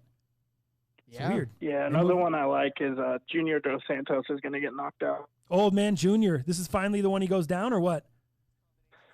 So Junior Dos Santos has been finished his last 4 fights, so he's got the Chuck Liddell syndrome going on. Oh, I thought he was on a little bit of a resurrection, a little bit of a win streak. Who am I thinking of? He was, and then he got stopped again. Oh shit! I was thinking of who the hell was I thinking of that just fought? Another old guy that's kind of had a resurrection, like Junior. Who am I thinking of? Shoot, who was that? He's fought maybe within the past couple months. He's been winning. He's old. It might have been Shogun. But Shogun! Yeah, It's Shogun. Shogun. Thank you, bro. It's not Junior. It's Shogun. You're right. A little bit of a nice win there. Yeah, he got a finish, didn't he? So Yeah. you think Junior gets straight knocked out here? Yeah, I think his jaw's jelly. He was finished almost like maybe a month ago. And so, like, I trained mixed martial arts for 15 years. If you get knocked out, it'll take about a year for your jaw to heal without fighting. Oh, no shit. And so, yeah, so before you can fully recover. That's why they talk about that. After you get a couple. That glass jaw. That's right. Rosenstruck put him out at 252 in August. That's right. Yeah. That was a nasty one. Oh, yeah, and then he got KO'd by Curtis Blades, and he got KO'd by Ngannou. Dude, Yep. how is he not going to get KO'd Saturday night? I don't know. This is a big jump in competition, but I think he's definitely going to lose. Wow. All right, so then what are some of the best bets you're going into Saturday night? So, Fazayev by knockout. Okay. Gone by knockout, and then I love Billy Quarantillo. He's definitely a rising star, future champion. Which Billy who? Let me see. Where's it out? Quarantillo. On the prelims? Yeah. I think he's Rising 3-0 star. now. Okay. Yeah, he's got really nasty hands, great wrestling, and he's just unstoppable right now. He's fighting Gavin Tucker in the featherweight division. Yeah, Tucker's tough too. All right, that'll be one to But watch I'm out still for. gonna go with Quarantillo. Dope. Do you buy all the fights, Knuckles? Or do you stream them? What do you do? I usually stream them. There's Stream 'em. if you on live, a lot of people will just. Knuckles, is the streaming you use better than your phone connection? Probably. All right, what did you say? Sorry, it cut out again. I was just hitting you with some shit. Facebook Live has a lot of the fights. That's what who was saying that the other day? Ed or Somebody put us on game on that. someone was saying they were watching them on Facebook Live and TikTok and shit. Wow, that's crazy. Yeah, I watched the Tyson fight on there. And then if you take all the favorites in boxing this week, you'll probably hit a good parlay. Just lock in all the favorites on the boxing card? Yeah, How many are there? I think there's about 4. 4 So favorites? Anthony Joshua is going to win, and they're pretty much just building these guys' records right now. Is that what's going on? Are you giving us the inside scoop? Yep. Yeah, I actually just bet on all the favorites last week. Put like 130 on it and hit it. Damn, let's go. Who's he fighting? Pulev or whatever his name is? Yeah, he's not very good. All right, so Joshua's going to win. And then you said just take the favorites from Joshua down, like the top 4 Yep. fights. Mhm. Parlay it. Yeah, I don't mind it. All right. Perfect. I'm going to lock it in. Knuckles, promote your website and everything you got going on, man. All right, yeah, we're sportsbetteradvice.com. We give free picks on all sports right now. If you hit like a bet or something like that, you can choose to tell us, and then if you don't want to, you don't have to. But everyone's bankroll high and help people learn how to bet. I think that's about it. Cool. Phone cut out at the end, but I think what you said was you're running a tip system on there. So you don't even charge for packages. If people want to tip based off of the information they're getting and they're winning money, they can do it. That's how you're building your community over there. Right. Dope. Cool, man. Hell yeah. I look forward to doing more shit together, partnering up. We were talking about doing some other stuff together. So I'm excited for the future of it, bro. Yeah, for sure. All right, man. We'll talk to you next week. All right, thanks. Later. All right. JKnucklez of sportsbetteradvice.com. Make sure you guys go check him out over there. Dallas said he's buying the card for the first time in forever. Oh, yeah, I got to buy the You card. didn't change your mind? You're not watching on Facebook Live? On crack streams? You know what? No, I think I'm going to buy it, man. Johnny Chill, I bet I'll be watching for free on crack streams. There you go. Oh, Johnny Chill. Gotta love Johnny Chill. Where are we at on time here, Dallas? About 120-ish. Oh, yeah, not bad, dude.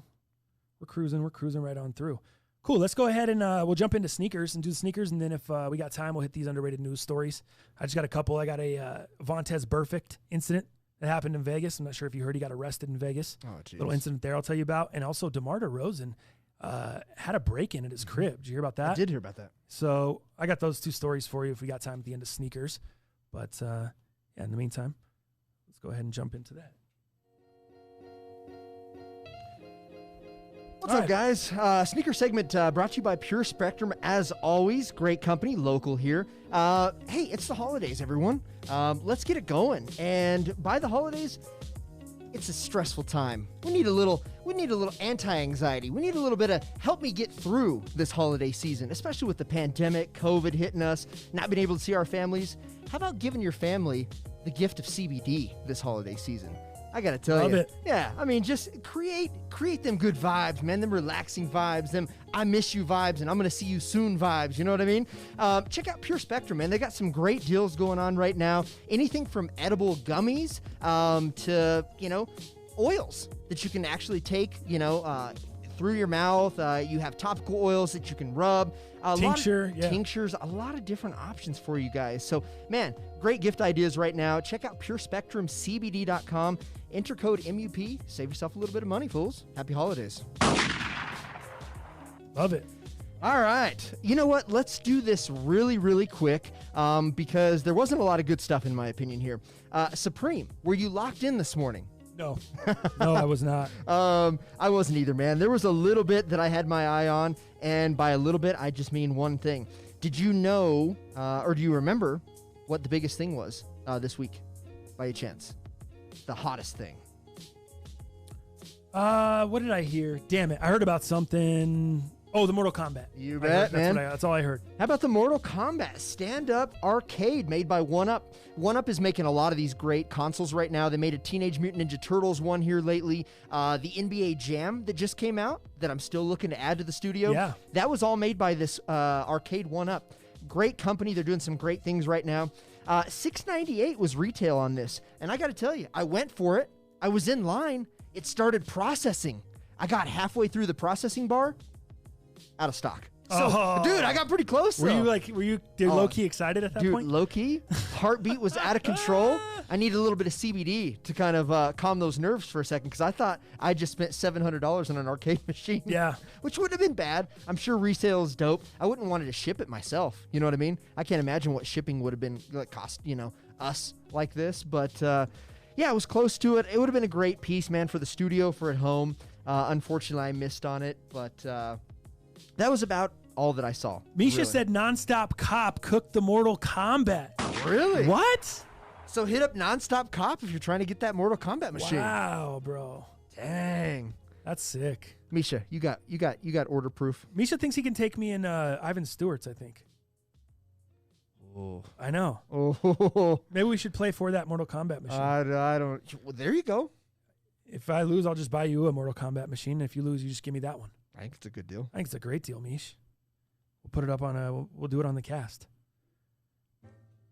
Status Serigraph. Really want a cocktail table Miss Pac-Man from 1UP Arcade. That would be sick. Hell yeah, dude. That'd be sick.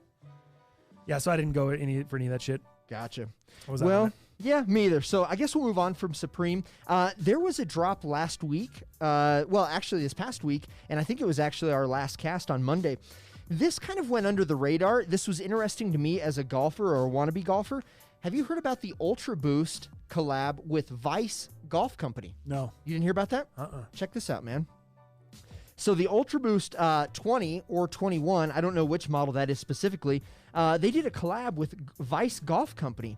And, dude, they did special packaging. They did special emblems on the shoes. They did all kinds of cool stuff. This guy retailed for $219.95, as you see up there. It sold out instantly. It crashed Vice Golf website. I tried to get it, and it just went to hey, this website doesn't exist. Yeah. But check this out, dude. Vice Golf Company got to design this golf shoe specifically with Adidas, man. So it's two brands coming together, collabing. And it actually turned out to be a pretty cool shoe if you look at it. The performance is there. They get into, technology meets style, the dirt and water repellent, the maximum comfort, i.e. with the boost and the prime knit. Dude, they did a Whistling Straits camouflage pattern, which is super cool, right? Because Whistling Straits is obviously where they've played, mini golf tournaments. I believe that to be the U.S. Open is where they play Whistling Straits. So they had storylines. They had great cushion, great technology, all wrapped up into this beautiful box, wow, dude, that I would have loved to have had. Did you try for this or no? I did, dude. The website, like I said, just crashed totally out, crashed. But if anybody has, You have any plugs? You got any if anybody has the connections on irons this, in the fire? hit your boy up. I would take a 10, 10 and a half. Let me know. I'm still looking on GOAT and StockX. I haven't seen any up there yet. Obviously, this company hasn't shipped their product out yet, so I assume people will start getting that by the end of this week into next week. If you guys know anybody, let me know. I'd love to. Love it. I'd love to be interested, or I'd love to pick up one of these. Pair of That'd be those, great, yeah. man. So, yeah. So, anywho, let's. Speaking of picking up a pair, bro, put those social status 4Ds up really quick. I can do that. All right, so I did I think it was the solo show. I was kind of like shitting on those a little bit, or not necessarily shitting on the shoe, but like saying this is the best Ultra Boost style upper we've gotten in forever. And the fact that they waste it and throw it on a 4D, it bothered me at first. And I was like, man, just out of principle, I don't want to cop. But the more I see them, and the more it kind of makes me want to make this my first 4D ever. Really? Yeah, just because the upper is so dope to me. Like, It I have is. nothing like it. And the materials, everything just looks ill. Mm-hmm. And if it was Boost, it would have been a non-stop cop. Oh yeah. No Misha, okay? It would have been instant. But the 4D upper brought me pause. And now that I'm seeing people get their pairs in hand in the pictures, they look just as good. They look great. Stupid Stock, fire. you never know with stock photos. So I'm looking for a size. What do I need it here? That's my question to you, to the folks in the community here. What do I need? Do I need a 12 or 12 and a half in these? Since you're such a hard 12 in Ultra Boost specifically, I'd probably stick with your hard 12. For me, I like to go up, especially with this new material. A lot of my 4Ds. No, but hard 12 means like if there's any space that's not going to be, if there's any chance it's not going to be true to size, I got to go up. Here's what I would say. Okay. They're changing the uppers, right? They seem to be tighter in Ultra Boost here lately, right? Whether it's the Ultra 4D, some of these. So to me, if it's not like one of those, the 4D that I brought last cast, right? Super flexible, super awesome, super soft, right? That prime knit. Some of this stuff is a little harder, and the ankle, getting your foot inside that little ankle area is really tough. So for me, in a lot of the traditional 4Ds, I'm going a half size up. Okay. So I'm going 10 and a half with all mine. That's what I've been doing. The T times that just came out today that I missed on, that Eli Soto got, I'm going with the 10 and a half on resale as soon as I can get the right price. So I do go a half up in a lot of the new 4Ds. All right, tell me this, fellas. Chris J, what size shoe do you wear? Crush, what size shoe do you wear? DMJ, what size shoe do you wear? Because I'm getting 12 and a half from Chris J and Derek, and then I'm getting 12, or I'm getting true to size from Crush. Crush said they're loose. Listen to someone that has it, is what Crush says. But Crush, my point is, like, maybe your feet, whoever, I'm trying to go to the people that closest size feet to me. What are they saying? Ultra 4D, half up, Derek said. Mm-hmm. Status Airgraph said they run long. So is he going true? He's on the true to size train with Crush. What train were you on, true to size? I go half up. Oh, no, you were a half up train. Just because that knit is like, it's tighter. So you, Chris J, and Derek John are half up. Mm-hmm. And Crush, I think Status Airgraph are on true to size. Mm-hmm. Crush says he has wide feet and they still fit right. But that's true to size. He wears 9.5. Damn. Derek wears 10.5. I go with an 11 on the Ultra 4Ds. Yeah. What to do, bro? What to do? I only have one complaint on this pair. Okay. As you will see, let's throw this back up there. As you will see, the pair is numbered on the tongue, and it says 1 out of 3,020 pairs. Now, the problem is all pairs say 1 out of 3,020 pairs. It doesn't actually give your number and which pair you actually have. I think that's a miss. I would like to say, I've got pair 56. I've got pair 3,000. I've got pair 3,010. I think that's a miss. But instead, they're proud enough to say this is a numbered pair, but they're not going to number your specific pair. I think that's the only miss, in my opinion. The colorway is dope. The toe box reminds me a lot of Miami. And on the screen monitor, you can kind of see the colorway here. It's not as orange as that. It's a little bit more yellow, but it has resemblance of so many great pairs of the past. Very neutral. Not Miami for me, but the olives. The olives, yeah. Like olives, how they have maybe you're right. I'm trying to think.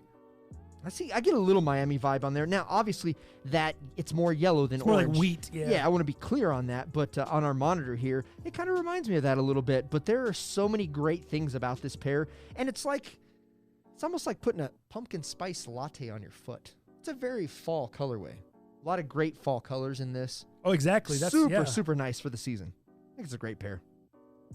You know one thing about the 4D that I love?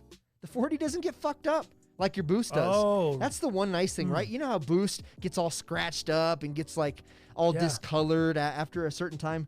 4D, not to be the case so far. So I think that's kind of nice. Have you seen the Terry Fox Ultra Boost? No.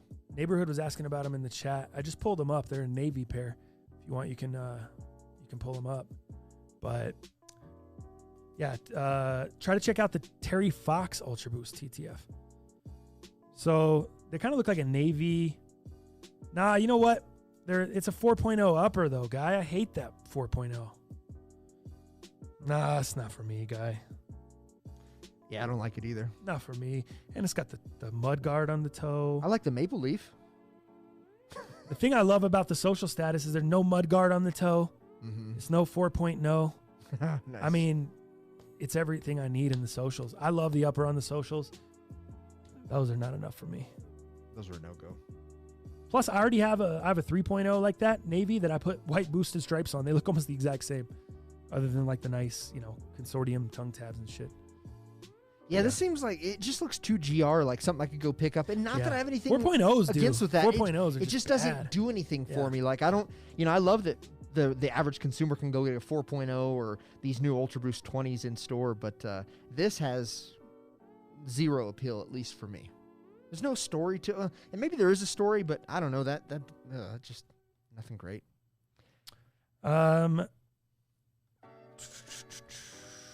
Okay, yeah, go ahead. Which I think, so going from a social status 1.0, I actually picked up one, a new 1.0, a newly retroed, so I think it's a great intro piece here. Let me grab this, what they're calling the Wool Gray 2020 or the Silver Metallic 1.0 2020. So let me grab Pull those off the screen out. Yeah. Thank you. Looking at those. You guys should check out the A6 Gel Light 3 Kith palette series Ronnie did. I hit on the asteroids, and they're so sick in hand. I've been wanting to see them in hand. I saw some pictures, but yeah, I wanted to check them out at the materials. I tried to get a pair. Did so you? they did a restock. So Ronnie and Kith canceled like so many bot orders, and they restocked all those bot orders that were canceled. Oh, okay. And I was in line, but again, Kith's website, I'm waiting in queue. I just can't ever get through. So yeah, took that L. Chris J, it's a Canada Pride thing, I guess, because the shoe was those had a Canadian thing to them. It says proceeds go to a foundation for them on those ones. John King, clean. Thanks. I'll be trying to get these. Are you talking about those blue ones, John? The Canadian joints? Oh, wow. Here we go. All right. Some Ultra Boost for you Ultra Boost fanatics. We haven't had those in shop for a hot minute, but let me put the camera on here. So yeah, what we're looking at is the 1.0 Wool Grays or the Silver Metallic 1.0s. They have multiple names, obviously. So this one here, so you can kind of see that. What I really like about these is, man, that 1.0 pattern, super, super crispy. And franchise, if you take a look at them, man, they're really woolly, like those traditional 1.0s. Like, they remind me of the creams. They remind me of some of, the olives, some of those older prime knits. Very stretchy, like they used to be. And, man, you can see those little fibers of wool in there. And, man, I just love it. It's a staple. It is a retro. Man, you can see the wool on that toe box. Look at that, dude. It's fire. Gray arguably is one of my favorite colors. It's Robin's favorite color as well. These are just easy to wear. I got these half off. That's why I popped. So check it out, man. So working with PJ Superstore, they, I got an Adidas certification. They were able to give me a 50% off code. And I thought, there's nothing better to use a 50% off code than a pair of 1.0 retro Ultra Boost. So I was able to get those half off. So I think they were $90. Free shipping, a little bit of tax on that. Man, under $100, I think that's a great shoe. I'm pretty excited about Under it. $100. I mean, you're What not are you going to do, right? Right. Yeah. It's a great shoe.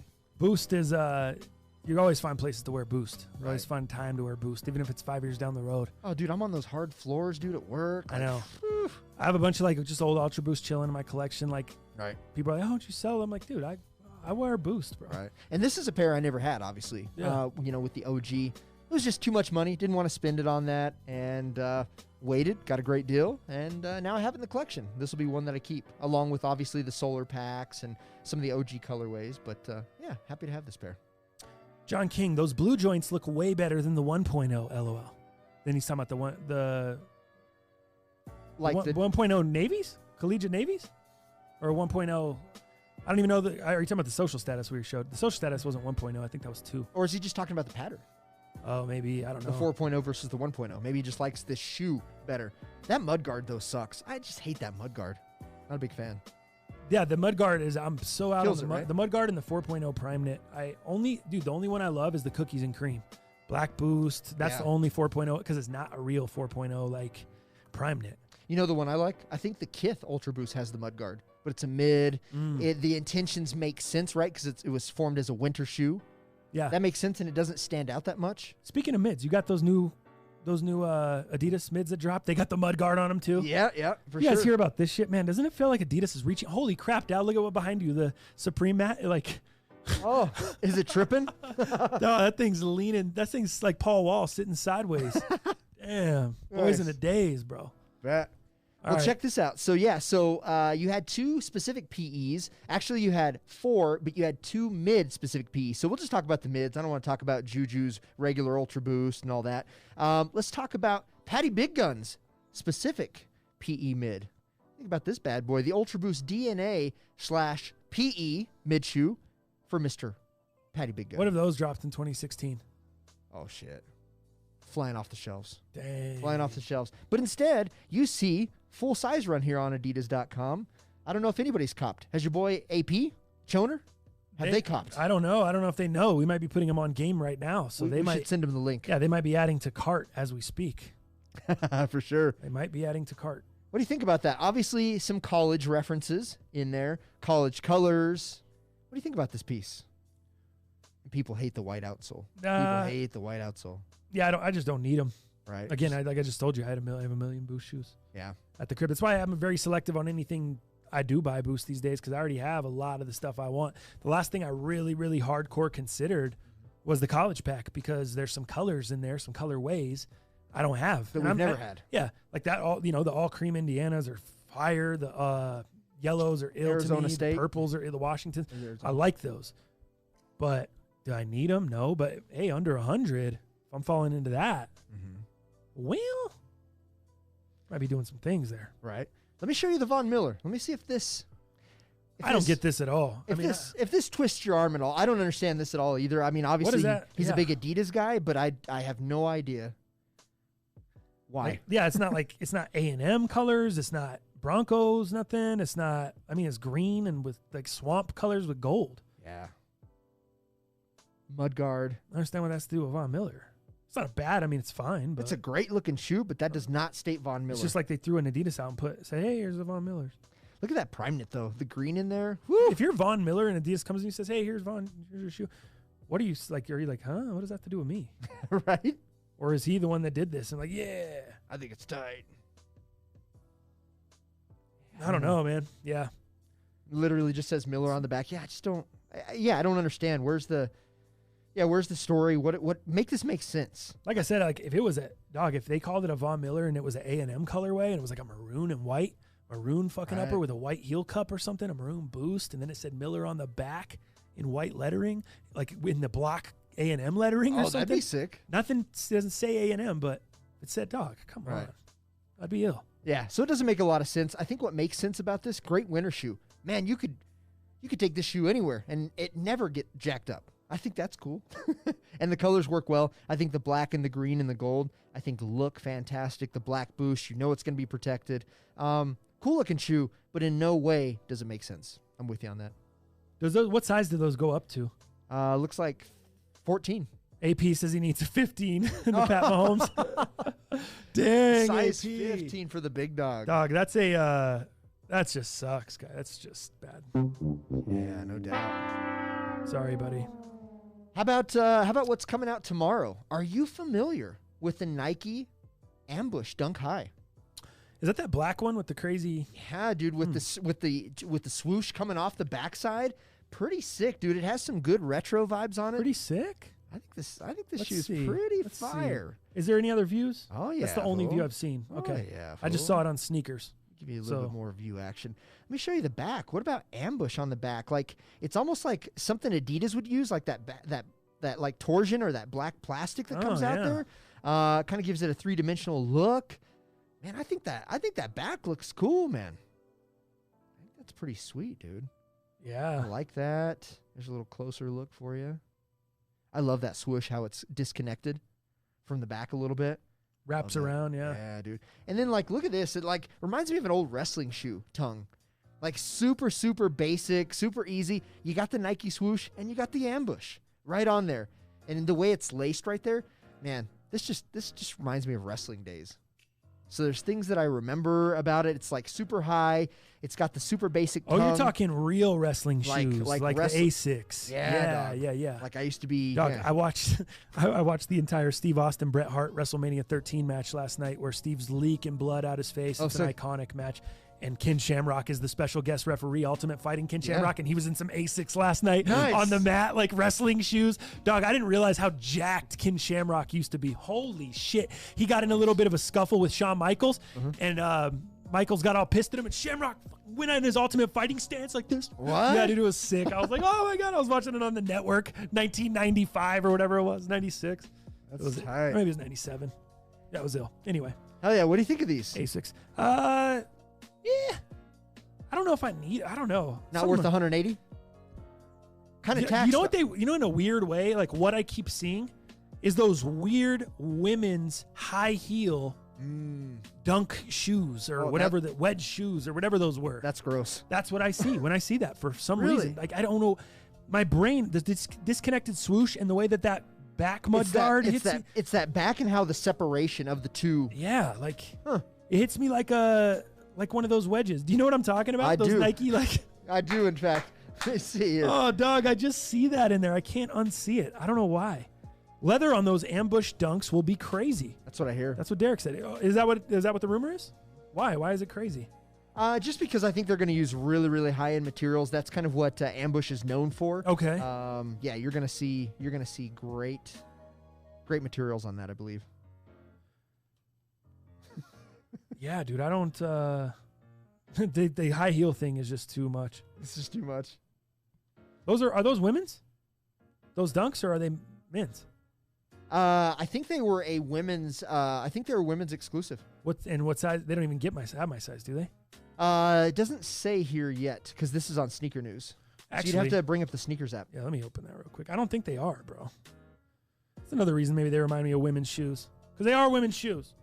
Yeah. I think they were women's exclusive though. I think you had Aaliyah May. I don't know how you say her name, but she's obviously a Jordan representative. She was actually one of the people that got sent this, and she did some promo and press, obviously for Nike. So pretty sure it's a women's exclusive. Available men and women. Yep, women's 16 and a half, men's 15. So it says big men sizing. and women. That's some big sizing though. So it goes up to a women's 15, you say? That's what it shows. I don't even know how to read that. Oh, through the glass. Here you go. Oh, yeah, so it goes up to a women's 16 and a half, which would essentially be, a men's 15. 15, right. Jeez, dude. But yeah, it's a women's shoe. It's crazy. It looks like a women's shoe. It's not like a Jordan 1 that's like just a women's, Mm-hmm. they made it in a women. Nah, yeah, I don't know.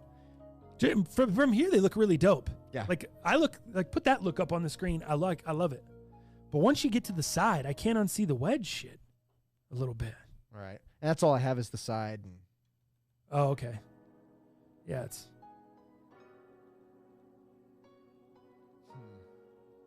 Chris J for the WNBA ladies out there.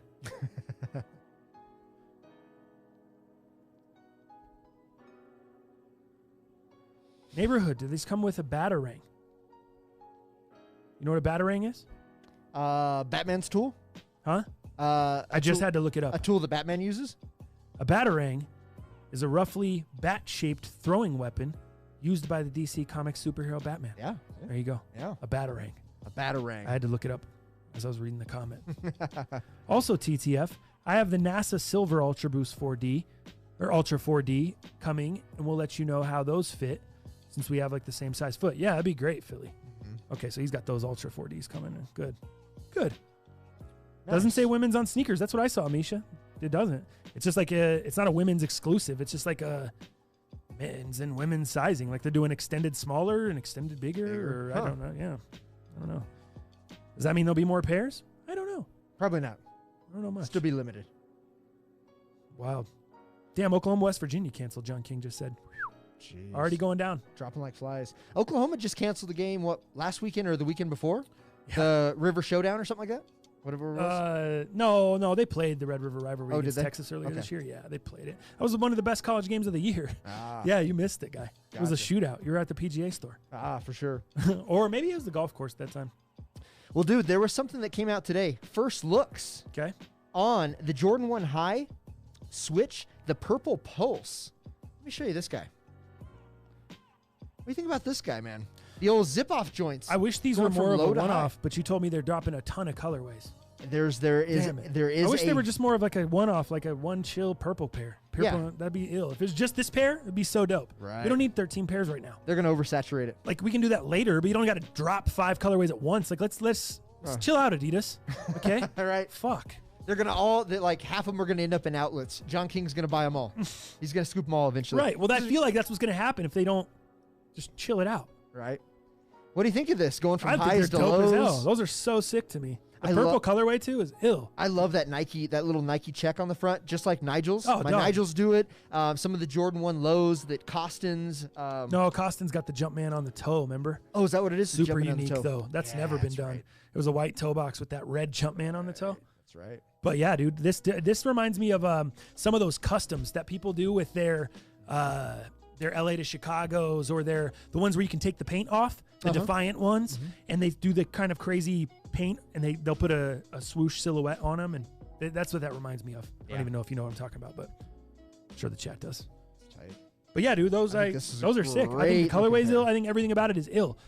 I'm just sad that you told me they're dropping a bunch of colors. Yeah, for sure. Let me show you a couple other ones. Did you have the zip pants, by the way? Of course I had the Everyone. zip pants. Who didn't have the zip pants? I think Muzzy still wears the zip pants. Dude, I was at the thrift, and I saw a pair of Abercrombie zip-away cargos, and I was going to buy them for Muzzy, dude. Oh, he'd love them. I was going to buy them for Muzzy, and I literally went into another part of the store and came back, and they were gone. Already? Yeah, dude, like in the same trip. I was going to cop them for Muzzy. I was like, why didn't I just grab them? There was a Muzzy sniper in there. You didn't Someone even know. wanted the Abercrombie zip-offs. I don't blame him. What color were they? They were navy with like an orange patch on the side. Oh, Muzzy would have loved them because his pair was the red Abercrombie, and it had a little bit of navy like accents on it. So yeah. almost this was reversed. navy with an orange. Yeah, yeah, bro. Oh, dude, he'd have been your best friend. I don't know if they would have went well with his 4-wheel drive attire. Maybe, I don't know. Maybe he's changing. I think they might have been like a 34 though. Maybe that's why I waited. He had to lose some weight. Yeah.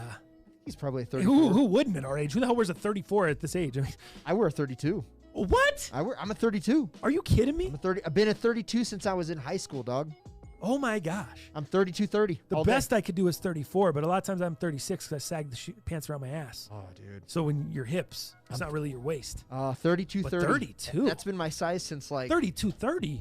Yeah. Wow, I was 32-30 when I was in Rustlers. Guy. It's my Hispanic height. I got to have that 30. that 30 inseam, you know what I mean? Yeah. So, well, hey, check out a couple of these other colorways here real quick. Let me pull these up of that same shoe. This is actually my favorite and probably the most wearable in my opinion. Woo! I love this pair. Oh, yeah. This pair's fire. Gray, the small Nike check, the yellow pops off of there. Sick. Stupid nice, dude. Maybe I am pumped for all 4. I don't know. I haven't seen any other 4. You just told me they were coming out. And I was like, oh, really? Let me show you something else. These look dope. Those look so sick. Do you see what that insole says? Yeah, what is that? Little Zoom Air action. Now, is this the Zoom Air? What's the price on these? Is this the Zoom Air or is this the Comfort Zoom? Comfort Zoom, yeah. Which are we talking here? Zoom Comfort. Which CMFTs, as they call them. What are we talking here? Because that says Zoom Air. Do you know the price on this pair? Yes, I believe they're going to be no, it doesn't list it yet. Does anyone have the price on these switches? What are these called? Jordan 1 switch? Pulse. What? Oh, this one's the switch. The last one was the Pulse. What? What's the name of the actual silo though? I don't understand. I don't know. How could one be the Pulse and one be the This one the says switch? Oh, it is. High switch, purple pulse. Okay, so this is so it Jordan is 1 the high switch. switch. All right. Yeah. Obviously, that makes would make sense because you can switch it from high to low. Right. So That's when then Armando in the chat said, would you buy different pairs and then switch the tops out, create different different color you got combos, it. And then check out this pair. make them unique? I don't really like this pair that much. I mean, What the hell are those? super easy to wear, but like some blue, some navy, or some royal in there maybe. Nah, those are poop. Those are Uh, for people that liked old dunks. Yeah, They like the dunks from 2003. you're right. That's like what that looks like to me. Like just one of those like coveted old dunks that I'm like, what are you talking about? It looks like a pile of shit. Yeah, what's the story behind that? Right. Don't care. Some of them look like really dope, the old ones, and then some of them look like that. And I'm like, those are disgusting. Like, why are those popular? That's what that looks like. But this one, going back to this one, oh, dude, this is hot. And then when I saw the possibility of that Zoom Air, oh, dude, this shoe goes up in value so much to me. If you've got the Zoom Air, you got the switchability, you've got a great colorway that you see in front of us here. I don't know. You've got the drawstring on the back. You got a little ponytail. Dog, I think everything about those is ill. That's just like brings a whole new wave, bro. It's just a whole new. It's amazing how they keep reinventing the Jordan 1, isn't it? I know. Whether it's Zoom Air or this kind of shit or whatever else, like I think so the ill. old heads gotta hate it though, right? I love it because I continue to I love think the it's Jordan 1. So if you want to continue to make new iterations and make it better, I'm with it. But if they weren't making it better, then it'd be stupid, right? But if you're gonna put Zoom Air or the Comfort Zoom, put some changes where you can actually turn it from a high to a low, and you do it in a way that still looks cool. Shit, I'm all for innovation. You know what I mean? Mm-hmm. I dig it. Yeah, dude. In the chat, Eli said he believes they're 160, but I'm not seeing anything there. And if they're 160, that would be. If they have Zoom Air, if they had Zoom Air, they'd have to be more than 160. Because all Zoom Air and the Comfort Zoom Air, what are those? What were those Bayou boys? 150. 150. Yeah, I know. How weird is that, huh? It's hard telling. I know, dude. It's interesting. Check out the instructions that it comes with. That's tight. If you didn't know, now you know. A little guide. Yeah. Little guide on how to switch them out. We Little don't switcheroo. We don't obviously have any releases, dates, or anything like that on these yet. Right? Yeah, just 2021 is what it says. Early. I'm assuming probably like a spring, so a March, April of 2021. Oh, you think that far down, huh? That's what I think. That's what I've been hearing. That's what a lot of these sneaker news, Kicks on Fire, they're saying spring of 2021. But, who knows? Nothing about. Yeah, the Zoom Air. That's what we're gonna have to wait and see, man. Price point's gonna tell us what kind of Zoom Air this is. I would assume, but I'm seeing here 170 rumored on Sneaker News. So if they're 170 and the other Zoom Airs are 175, wouldn't you think that we're paying 170 includes the CMFT kind of Zoom Air? I would say. Damn, that sucks. I would say. Why wouldn't? Ah, man, so I don't know. weird. I'm anxious to see what happens, but it sounds like they might be doing a switch over. If you guys missed that convo, they came out with the Zoom Air Jordan 1s, and then they changed them all of a sudden with the new Bayou Boys pair, and now they're coming out with a bunch of other CMFT models. So they're Jordan 1 CMFT models, which is basically $150 or $100. I think the Bayou Boys were $150. Oh, the other ones are $140, $145. I think they're $140 or $145. The Bayou Boys were $150. The other ones are coming out, they're $140, I think, or $145. And they're switching the Zoom Air. It's not the same Zoom Air comfort. So our question is, are they bringing the old school, the OG Zoom Air comfort into this new Switch model? Or is this the CMFT type of Zoom Air comfort? Right. And the biggest difference, got to go check out the solo cast if you missed it. It's a few episodes back. But the biggest difference, the outsole's different on those Bayou Boys, and there's no full-length Zoom Air padding underneath the insole like there is on the OG pairs. On the Hulks, on the Poor Man's Dior's, or the Racer Blues, or the damn confetti joints. What are those called? The Craters. The Craters. There was one other one. The Fearless. The all black 3M Yeah, joints? Fearless 3Ms. Those are the worst ones. But Yeah. those four pairs all had the awesome game-changing Zoom Air comfort I've been telling The you guys full about. Yeah. footbed of Zoom Air. The new Bayou Boys don't. And I don't know what these have. But I'm sure we'll investigate it. That's We'll keep people updated. I wish we knew now. It's interesting. Interesting stuff. That's true. The only other thing I have is I've got a picture that I want to show you, and I think you have a story for me. And let me see. So Bill Belichick wore some shoes and actually is putting them up for auction. Am I correct on that? Yes, Bill Belly. Bill Belly. Well, you know how they did the My Cleats, My Cause Right. thing from last week? Or Yes, actually, I'm sorry, the month of December. Yeah. So they've been doing this whole My Cause, My Cleats thing. People can design their cleats and they go to a different cause. Well, Belichick's obviously not wearing cleats, but these are the shoes that he wore last week for the 45-0 blowout against the Chargers, and he'll also be wearing them tonight against the Rams. Dope. You got Patriots-Rams tonight. By the way, I'm on the under in that game. If you can get it at 45.5, 45 or 45.5 where it opened, love it. Now it's down to 44 all of a sudden. So a lot of people are on that under. I just love the under tonight. I think Jared Goff struggles when he has pressure around his feet, when he gets pressure in his face. If he has a clean pocket, he's like Rodgers. Summer day, throwing him all over the park, lighting fools up. When he gets pressure on him, he does poor. You don't think Belichick knows that? Best scheme coach in the league. I like the under tonight on the Patriots game. Anyways, Bill Belichick going to be auctioning off these shoes for, so they'll go up for auction, and it's going to be donated to benefit his Bill Belichick Foundation, which provides coaching, mentorship, and financial support to football and lacrosse organizations throughout the country. The legendary coach is also expected to donate $440,000 in grants and scholarships to athletes and programs throughout the country as part of his Bill Belichick Foundation during this holiday season. Damn, that's dope. So that's pretty sick. Oh, if you didn't think that was enough, on top of that, Belichick is also hosting a virtual toy drive to benefit the Boston Marines Toys for Tots. Pretty cool. That is pretty cool. This guy, is he on Santa's good list or what? I would say so, man. These are cool, man. This has got to be like a Nike Pegasus of some sort. Super comfy. I love what Bill Belichick's doing. I'm wondering, do more athletes follow this situation? Do more athletes start donating more for cause? We know that they do that in that certain month, but does this open them up to, is there an opportunity? I think you were talking about it. What do you think on that? Say it again now. So, what kind of opportunity? So, you have Bill Belichick, so it's not that month where they all wear the cause for or the cleats for a cause or whatever. Yeah. Where they donate and do all that stuff. Oh, yeah, you're saying like what I was saying before the show as far as different athletes. Like, think about my point was, think about the amount of stuff these guys wear weekly, right? Whether it's the hoodie he cut the sleeves off of, whether it's the Patriots pullover, right, the beanie, whatever. How much of this stuff do they reuse? Right. If you're not going to reuse it, why not put it up for charity? Why not put it up for auction? You guys go through so much of this apparel, and even players, a lot of times they shed their tape and their gloves and they just throw it all away as they go into the locker room. I used to be in the locker room doing media and covering, and I was shocked by all the stuff that just gets thrown out or thrown away. And I'm like, man, some kid would die to have those gloves. God, no doubt. So, you see someone peeling off of elbow pads or whatever, just tossing them away because they're ripped or whatever. They're not going to reuse them. Dude, all that stuff, like, throw a quick ciggy on there and put that up for charity.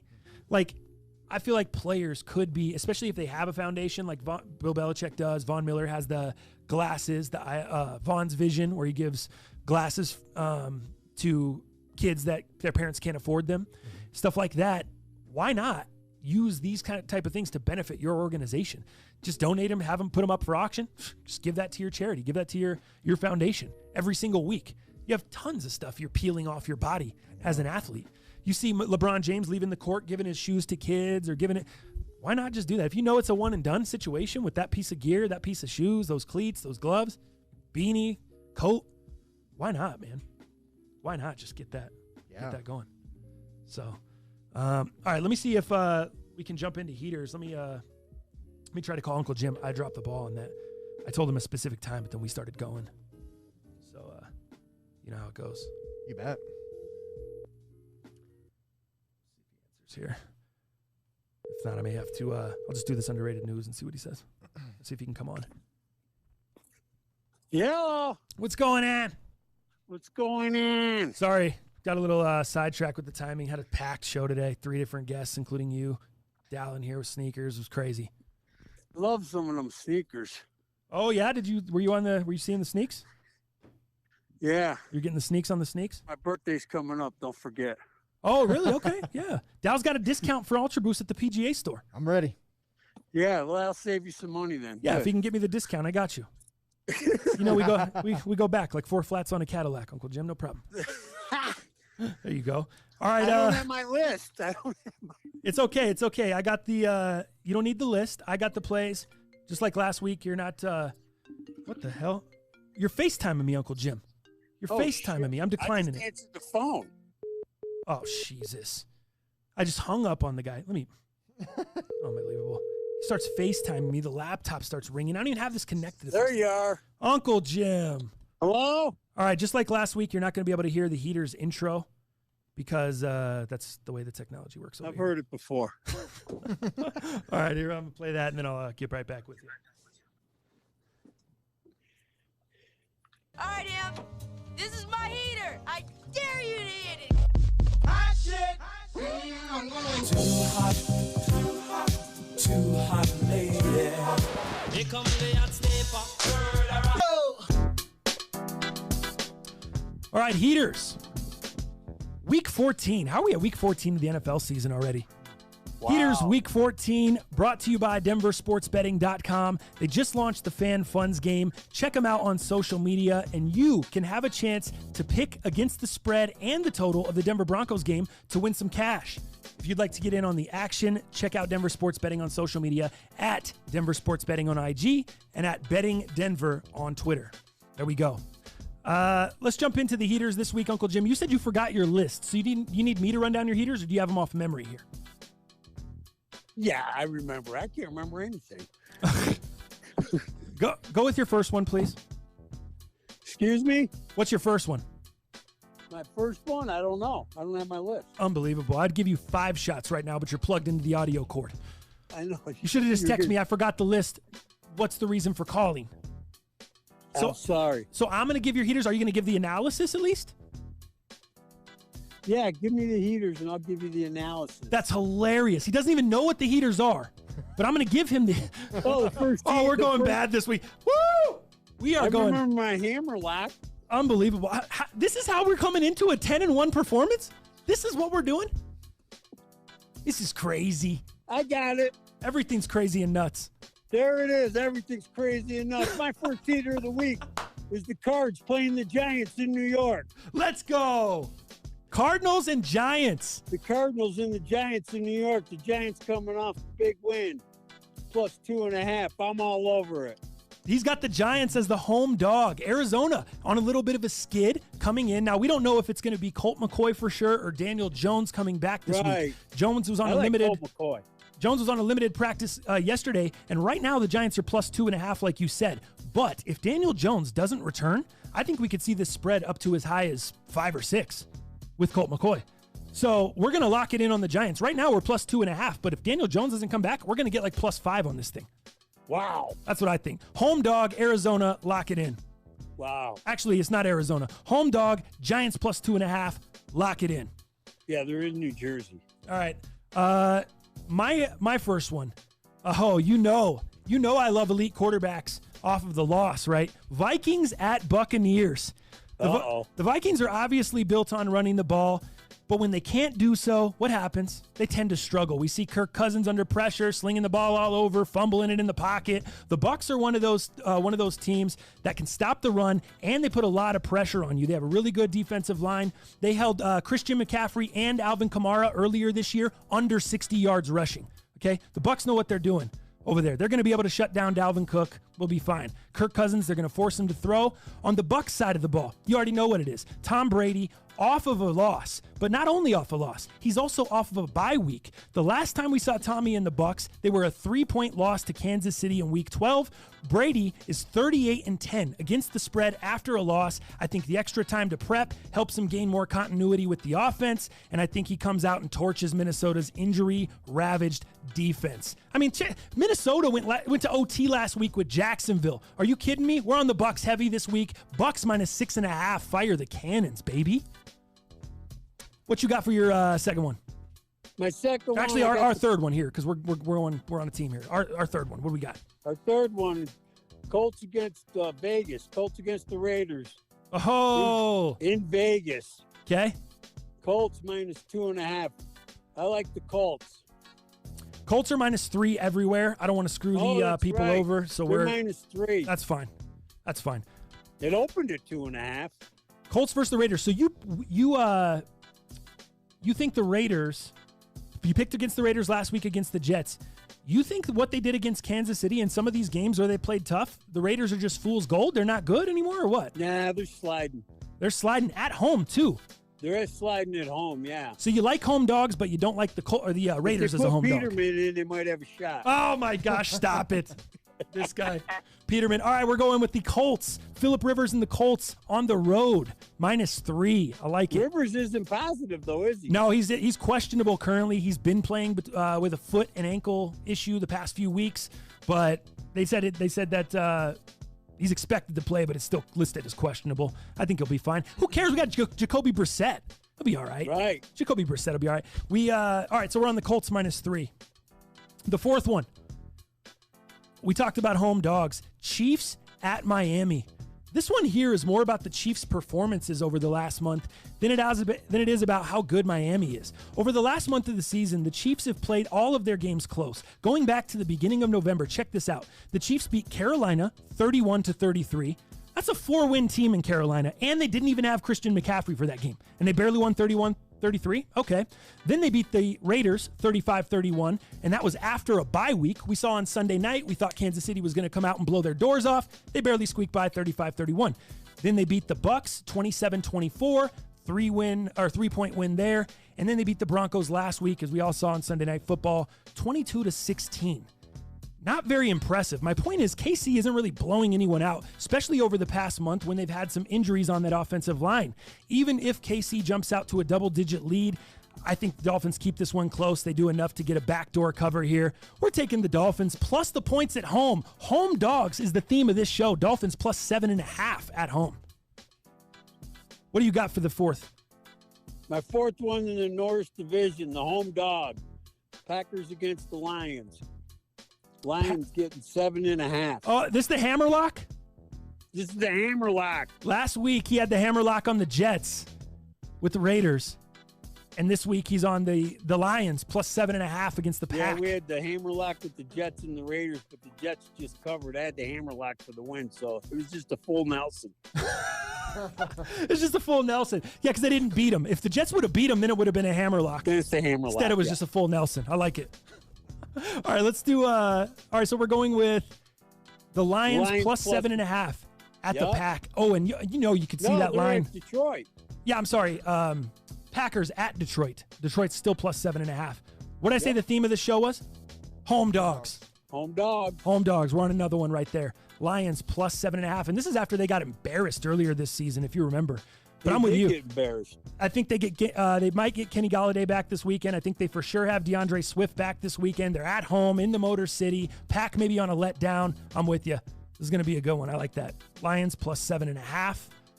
All right, and then moving on to our last one. Sorry, that was the fifth one. The last one here for our sixth play of the week. You know we're talking home dogs, right? Yep. Jacksonville plus 7.5 at home against the Tennessee Titans. Do I think the Jags are going to be able to stop Derrick Henry? Absolutely not. But you don't have to stop Derrick Henry to beat the Titans. I mean, they can play the game close, and Derrick Henry could have 200 yards rushing. Tennessee's got major defensive issues, as you saw last week when they made Baker Mayfield look like Joe Montana. They have injuries in the secondary. They get absolutely no pressure on the quarterback, and their pass rush is banged up. The Jags took Minnesota to overtime last week, and they played every game close this season except for the Week 6 loss to Pittsburgh when they started Jake Luton. Is it Luton? Luton. I think it's Luton because it's Luton and it's Luton throws you off. Yeah, they started Jake Luton Week 6 against Pittsburgh. That was the last time they got beat by double digits. Mike Glennon's been much better than Jake, and I think he'll be able to exploit some matchups this weekend, keep it close. Rolling with another home dog here, Jacksonville Jaguars. Duval plus 7.5 at home against the Titans. There we go. Heater's about to be on fire this week, Uncle Jim. There we go. There's your heaters. Week 14, brought to you by the homies at denversportsbetting.com. A couple other sneaky game. Let me give you a sneaky one before you go, Uncle Jim. Chargers at home, another home dog. This is not on the sheet. but it's sneaky. The Chargers are getting 2.5 at home against Atlanta. Who in the hell is Atlanta to be favored on the road? I mean, I know we just saw the Patriots blow the Chargers out, but that's the Patriots. We're talking about Atlanta. This is a team that didn't even have a real coach. It's an interim coach. How are they favored on the road? I didn't think like the Chargers in anything. Listen, I've been crapping on Anthony Lynn. I still don't think he's a great coach. Crapping's lightly. Oh, is that keeping it nice? Jesus. Listen. I still think he's going to get fired by the end of the season. I don't think he's a good coach. But the Chargers played the Saints tough earlier this year. They played the Buccaneers tough earlier this year. They played a lot of good teams tough. And Chiefs, they lost 1-possession games to the Chiefs, Saints, and Buccaneers earlier this year.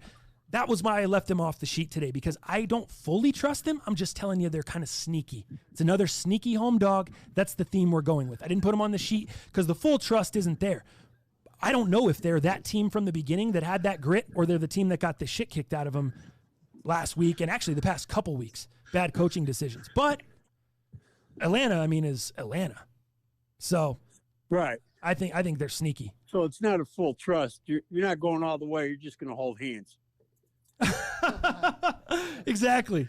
Good way to put it. That's a good way to put it. All right, Uncle Jim. We'll lock him in. We'll keep an eye on it, and we'll talk to you next week. All right. Have a good one, guys. See ya. Thanks, Sip. That is Uncle Jim joining the Most Underrated podcast for Week 14 Heaters, brought to you by DenverSportsBetting.com. Whew, Dow. Did Dow get cut from the Heaters segment, AP said? No, Dow was busy over the past couple weeks. He didn't have time to research Heaters. He still really doesn't have time to research Heaters.